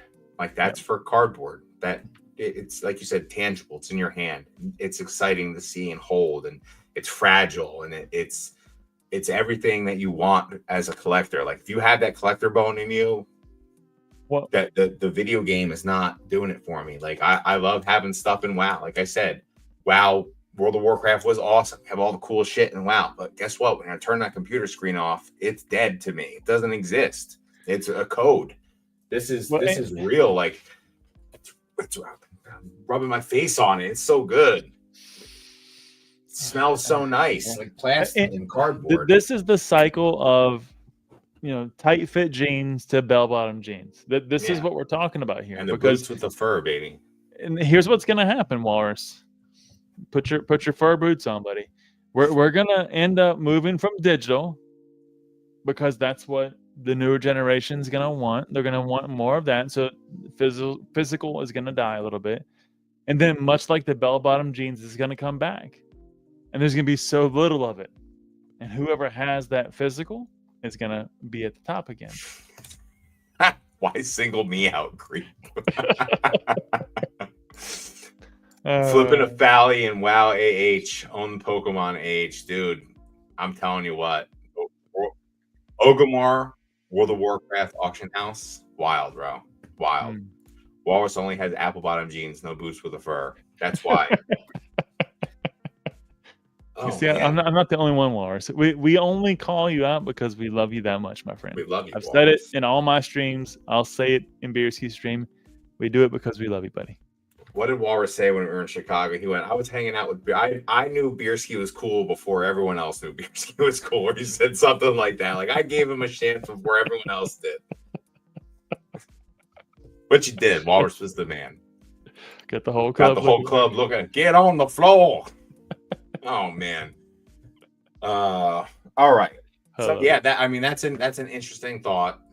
Digital, man. I don't know. Digital and Pokemon just doesn't seem natural. Like they have digital. Not for me. It's called the games. Like Scarlet and Violet. Like you can play digital. Like literally, the cards are based off digital media. I get it. They're based off. Like the cards are literally based off the digital media. I was there on the first PCs that came in 81. I have it right here. A Tandy 1000. Baby. I was 5 1/4 floppies. I got it. But for me, I'd rather have the physical card. Yeah. I'd just rather have it. And I love technology. Like I love computers. Mm-hmm. I love building PCs. I love figuring stuff out like that. It's fascinating to me that we take rare earth metals and stuff and turn them into friggin' boards that you put, and it's amazing. Like it's literally amazing. So one thing I didn't mention, and looking at 2025, which goes back to the point that I think Dan said earlier. So you know it's coming. Get out your shovels. Stay tuned, guys. 2025 as well. It's going to be an interesting year of some great new software solutions. That's all I'm going to say. Great new software in the Pokemon sphere. Oh yeah. Software solutions. Oh yeah. Is this something you're working on, sir? I can neither confirm nor deny. I love it. I love it. Scandal. Let's go. We got Hive Mind in here. What's going on? AKA Gengar's Den. What's going on, buddy? I'm happy to have you here. Good to see you, man. Good to see you, buddy. Biersky grew up on Oregon Trail in elementary, and it shows 100% had Oregon Trail. I always died of dysentery, or my dragon got floated away. My first one was Cubert and Pac-Man, and Hangman. Yeah. Actually, technically, Hangman was my first one. Yeah, I had a NES as a kid. That was like the first home system, but my grandmother had a ColecoVision. Had some old stuff. I am referring to the computer. So I'm referring to the Tandy 1000 I just pointed to earlier. So on that 5 1/4 floppy was Hangman. Okay. So I had to go into DOS, type in the commands. Remember DOS? Remember how cool that was? That stuff was wild. I remember playing like Duke Nukem as a kid, which I should not have been playing at all. But like DOS was so cool. That was the best. It was so cool. Well, Duke Nukem and Doom 1, like those were just, and that was like, I had like 7. You had to load it on like 7 different discs. You had to load it all up and install it. But it was so awesome, man. Yeah, // run. Oh my god. Wonder seems like a Dig Dug guy. No. Oh, all right. I think we're gonna move along from that. So the hobby's nuts. It's going crazy. Oh man. Did we talk about everything already? There's no way. All my notes are talked about. And we're down at the bottom of chat. Yeah, dude. And this, I can't believe it's almost 11 o'clock already, too. Like it's 10:42. Okay. Time flies when you're having fun. As you said, packing orders, having a podcast, whatever it is. It's time flies, man. So I do want to say something. Work's going to be crazy for me coming up in the next couple months. So this is likely like my last, and not my last, but it's likely for now like my last scheduled out podcast show with a guest until, and thank you, Wonder, for being here. I really appreciate you. I'm not dead. This is not, we're not done here. Like I'm going to keep going. I'm going to try and get content out as much as I can, but there's an opportunity at work that I can't pass up. So that means that I'm going to be working a lot and a lot of crummy hours, some nights, 10-hour days, 6 days, 7 days a week. It's going to be a mess a little bit, but good. Yeah, we're not done, Basic. We're not done. Not by a long shot. I will be there for your 25-hour live stream. If you have guests, I will be there for that. I'll figure out ways to get on here. I'm not going to be streaming for Ray as much as I would like to be streaming for Ray. Had to put the big boy pants on and take the time that was there, because it's money that could really go a long way in achieving not only personal goals, but Pokemon related goals and stuff like that. So probably a lot of pre-recorded videos when I have downtime. Like if I have a night shift and I get home at 7 a.m., I'm not going to be able to fall right asleep because the timing is weird. So I'll have time to where I can come in here and do stuff like that, put out a pre-recorded video, and then just kind of like let it go. I might start doing pack rips again from the car, coffee breaks with Biersky, which was a fun thing to do. Like to get back into that, to try and stay in the groove and stay hanging out. But it's just, for the next couple of months, this is going to be what's going on. I want a Biersky and khakis and button down. Upload these selfies, dude. I look good in khakis and a button down. Let me tell you. Khakis and a button down is kind of my, that's my dress up. I look good in a suit too, but the long hair is weird in a suit. You have to do it right. Yeah. You could really do it wrong. You can really ruin the suit and the professionalism if you don't have the hair right. Yeah. The hair has got to be right. Please don't. Let me ripping cards at work. No. From the car during my break. Maybe from. So we're literally jacking a 5 million pound bridge section. It's going to take like 6 or 7 days to jack to 18 inches at a time, and then you need to build it up to get it where it's got to go. It's on 2 barges. They literally just took it from Albany. There's 3 sections like that. It's just 15 million pounds of bridge that we have to put up. So it's wild. Like it's a big deal. Wow.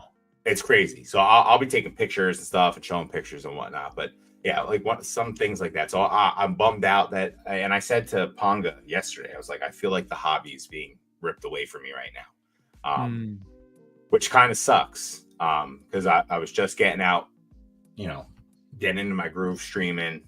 Like I said, this year was crazy, but it's only a 3-month snapshot, and it's in the winter. It's going to allow me to enjoy my summer.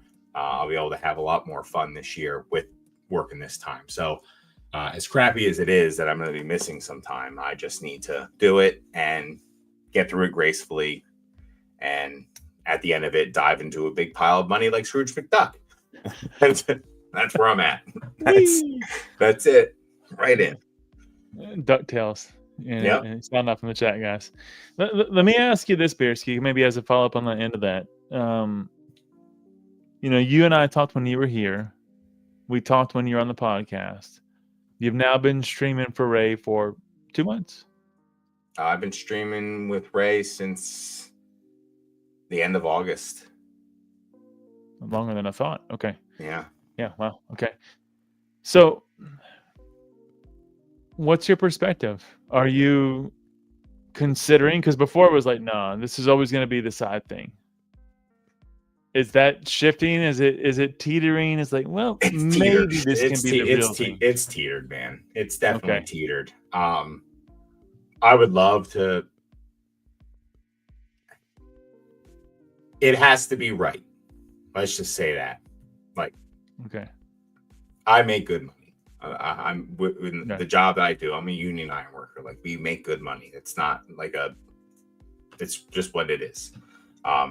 So to hit that, like, there's a percentage of that I can not have because of where certain money goes, because I'm in a union. So stuff like we get paid, but some of that goes to something that I really don't see, and something goes to something else I don't see, and here and there and there and there. Yeah, you got to pay for the union services. Yeah, gas, travel time, food, all that stuff adds up. So like, sorry, my camera's being weird. There's a number there for me to like be happy, and be able to do it. The number is there, like that number can be hit. It's just getting to that point. So yeah, I think that I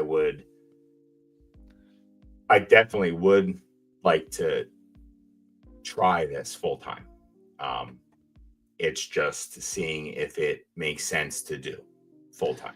You know what I mean? Like, you can go back easily, right? I mean, easily. No, it's easily. That's, my wife and I had this conversation already. It's as simple, like, I have a book. We call it Union Books. It's a book for the PO. It's essentially your working papers for the union. You do what you do there, man. So like, you pay your dues, you have your book, you can go to work. So I could say I'm streaming and I notice stuff is not going well. I can get myself in that book ahead of time and ride the streaming out until I would need to go back to ironworking. Or I'll never need to use it again, and I'll just pay my dues so I have my book if I ever do need to go back. Okay. It's not like I don't need to go through interviews. It's literally a hiring hall. I go sign a book. Like, we literally call signing the book. You sign a book. I'm Kevin Pawlowski. I do structural, miscellaneous, and rigging. This is my book number. This is my, that's what it is. And then they'll call you and they say, blah, blah, blah, blah, blah. You're going here. Be there at 7 a.m. tomorrow. Click. And that's it. And that's how you go to work. That's how I've been doing it now for 14 years. I have no idea, apparently. It's completely different. Like, people look at you like, so like when my wife tells people that I got laid off, like, they're like, oh my God, I'm so sorry. And she's like, no, like, it's not the end of the world, because you just go somewhere else. That's just the business. So okay. It's a nice save. It's allows me. It's kind of like when Nick had old school. Right, with Nick the ship. on the bolts. Yeah. Ships doing what he was doing there, come off, do Pokemon. So like, that could even be something where I work a certain amount of time a year. 6 months out of a year, I'm doing Pokemon. 6 months, I'm doing ironworking to keep up insurance or that or this. There's a lot of ins and outs with it. Obviously, my wife has insurance. We could pick her insurance up if we wanted to, if I lost mine. But I'm flirting with it more because I really do enjoy the streaming aspect of Pokemon. Like I love it. I love doing these things. Like I don't know why. It's just something about it really brings me joy. I'm so happy right now. Like the happiness is so like I love this stuff. I love being able to talk to people. I just love being involved with it. So, and I appreciate all of you guys. Like, thank you so much. Like, I appreciate you, Chef Drew. Thank you for being here. My last guest on. Good to see you, Drew. Yeah, Drew, you're the man. I appreciate you so much. Thank you. The Pole Father saying, "Do what you have to do, man." Like, yeah, life's happening right now. Yeah. But like I said, there's a great. And I'm 36 years old, so to say this is kind of silly, but I literally did fight. I say this to my wife, like sometimes you just need to embrace the horror a little bit and just embrace it. So, on F you, Walrus. Got it. Oh, Walrus, what are you talking about? All you said is please don't risk your career ripping cards at work. I said I won't. And that you wanted to see me in khakis and a button down. So now I'll just do khakis, no shirt. All right. Will that make it up for you? Killing me. So I can weld, Pole Father. I don't weld. I would have to go get my welding certificate from the fund office training facility. You go there, you do a couple passes, they pass you or fail you, blah, blah, blah. So I could do that too. There's a lot of avenues in my business. There's like rebar. Yeah, there's rebar, miscellaneous, structural steel. And it became personal to me. Walrus says, "Why do you pick on me?" Comments like that, Walrus. So yeah, I would love to stream full time. I think streaming full time would be awesome. You don't think you get tired of it? No, I don't. I think if the passion's there, man. That's what I'm like. I'm very passionate about this hobby and passionate about like I don't go on streams for Ray with like a half-assed attitude ever. Like it's work time now. Like I'm ready to go. Like I get myself prepared and set up and I do what I got to do and do all of that stuff. And it's just I like it. I like what it could be. You know what I mean? Like there's a thought in my mind what this could be. Like you look at Vortex and Master Set, like what Ray's building right now, trying to build it up. Like it could be something crazy where it's a possibility where it's just like, oh, I'm not, doing ironwork. But again, so that's another thing. Like, and I'm all over the place now. So you're saying with the work stuff, like was watching Game of Thrones the other day and Maester Aemon says to Jon Snow, you got to kill the boy. Well, I fought ironworking for so long. And like was upset with my lot having to do it, even though it's a really good job. People like really love to have that job. I just kill the boy and just be the man and just do what you got to do. And that's essentially where I am right now with that. Like it's just you got to do what you got to do. It's a good job that a lot of people don't have access to. So it's just being grateful for what I have and trying to appreciate it for as long as I have it, I guess. But if I had an opportunity to not do it, but again, this year has been crazy. I said in the beginning of the year, I didn't want to do that. And now I would love to do it because I'm getting deeper into the hobby. So it's just something that's just like sucking me in. It's, some good they're not that jacked. You think they would be, but they're really not. But I have grip strength like I might get you beat, man. I don't know. Yeah. You're a little bit taller than me, but I think my forearms got you beat, bro. You got me. It's all right. This isn't gym muscles. These are work muscles. We were talking about that today too. They're work muscles. I thought about you today. I was doing yoga. I was in my my forward balance stance. I was thinking, I wonder what Beerski's doing right now. Then I fell on my face. So. That's all right, dude. Just zen, buddy. That's it. Little warrior pose in the morning. Feel powerful and stuff. It's good. I do yoga on Tuesdays and Thursdays. Nice. That's good. I was gonna kind of go back to that a little bit. So you're talking about essentially jumping in, looking at that, and it's funny how we hear that same quote, but yet we interpret two different things. Got to kill a boy.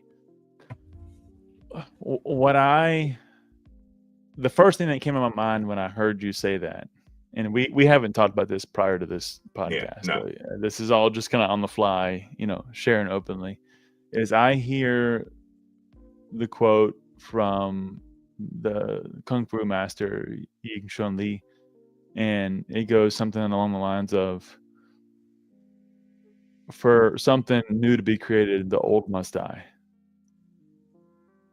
Yeah, that's true. I mean, it definitely is true. And that's how I look at where I'm at. And when I translate that or transpose it to where I'm at, yeah, the old me had to die by force. I didn't have a choice in some perspective of the matter. I could again jump back into that section of the workforce. Not as easy as you apparently, but yeah, dude, I could have done it's it. really simple. It's simple. But I had to let that go if I wanted to create something new. I could recreate the old, maybe even slightly better. But if I was going to create something new, the old me must die. Yeah. And that's the way I see when you said And kill the boy. that's essentially what it is. Kill the boy, Jon Snow, Yeah. and become the man. And that's what you have to do. Like that's how you grow. Mm-hmm. That's how you grow. Because there's parts of you that'll hold you back if you don't. Yeah. Exactly. Cull them, essentially. You can't let it. You can't hold on to it. You have to let it all go. Yeah. No. So that's what I mean, though. Like I held on for a long time, being sour at working the way I was, doing this. Like, and I've said it on lives before, and I've said it to my wife and said it to people, and it's just all it does is frustrate me and get me upset and unhappy. So what's the point of that? I've been the happiest I've been at work. Yesterday was a little rough because they're kind of jerking the chain around a lot.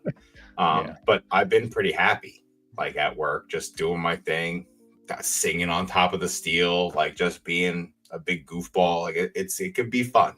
So you just gotta let it be fun. It's all here. That's it. That's essentially what it is. And I'm takes you until I'm 36 years old to figure it out. But it's you fight something that long. I mean, 14 years I've been fighting it. That's what I've been doing for 14 years. It's just kind of needed to happen, and so you always found what you're looking for, my friend. That's it. Write a book, Building the Bridge to Pursue Your Hobbies. Could be a good one. If you can't change your situation, change your perspective, knowing that everything is as temporary or as long term as you want. Thank you for that, Basic. That is awesome. Wow. Stuff, my friend. This is supposed to be my friend. He comes 2 hours, an hour and 57 minutes late, bro. My God, what were you doing? Thanks for coming, boss. What's going on? Yeah, thanks, boss. Appreciate it, Ray. How we doing, buddy? Good to see you, buddy. What do you sing on top of the steel? Literally anything and everything.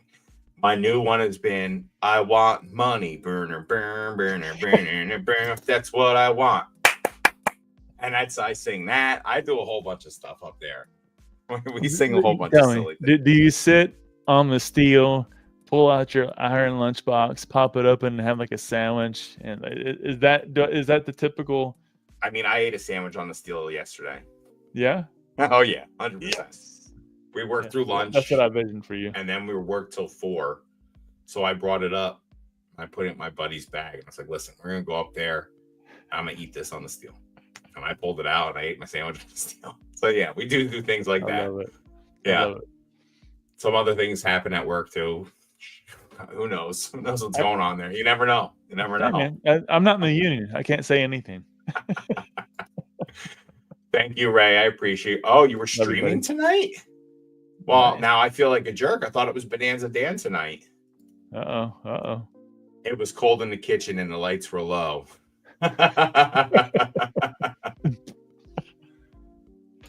Thank you. You don't have to do the ironwork. You get the opportunity to do ironwork. Basic. You're the man. That's exactly what I need, bud.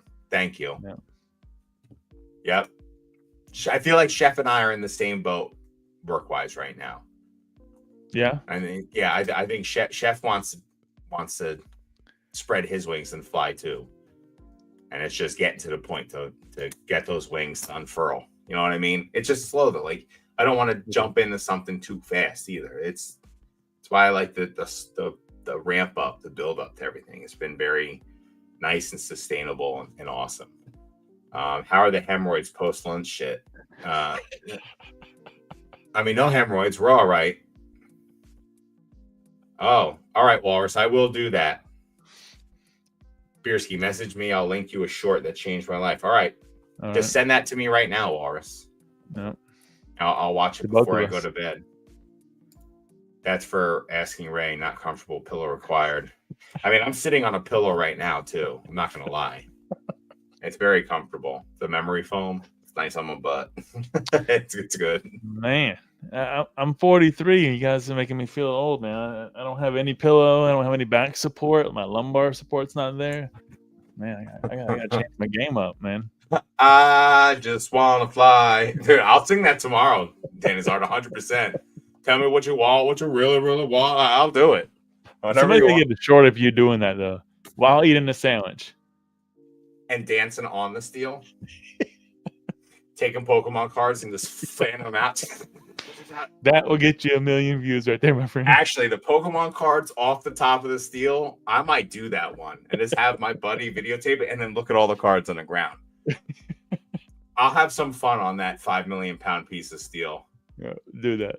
Whatever wonder, you have the body of a Greek god. You don't need to worry about neckbeard type atrophy issues. I love you guys. This is great. Love you too, guys. Very good. All right. We're at the bottom of the chat. We're 2 hours in. I think we're going to wrap it up. I got to be up early to go to work to get rained out to come back home. So that's going to happen to me tomorrow. I want a short vid. We'll send the packs for the short. Danny's already do not have to do that. But if you do, I'll make it a special short. But we can definitely do that. I'm also going to stick Pokemon cards all over this bridge section. There's going to be cards when they demo this bridge in 100 years or 50 years, or whenever they got to demo this one and build a new one. They're going to be pulling. I've been drawing Pokeballs on this thing like it's going out of style. And people are like, oh my God, it's a federal project. You're going to get in trouble. I'm like, it's a Pokeball. What's going to happen? It's just going to be there forever. They're going to crawl up there. First man to go to jail for a Pokeball. Little Pokeballs. Bierski's written there a couple times. You know, it's job site graffiti. It happens, guys. I'll send you a couple of 5-row boxes of energy cards. You can just pile off the edge of all these fun coupons. What's up? Well, Wonder, it was an absolute pleasure having you here, man. Thank you so much for coming on. Yeah, I really appreciate you. This was a great last podcast. There will be more this year. Temporary pause for the opportunity to go make some bank. So I appreciate all of you for being here. Thank you so much again. I will be in chats. I will be watching lives. I will be trying to participate if people reach out. So please, I'm still around. Just going to be in the shadows just a little bit more than normal. So thanks everyone again. And again, big special shout out to Wonder. Thank you again, brother. I love you. Thanks, guys. Great to see you. Much love. Hope to see you on the next one, guys. Be good.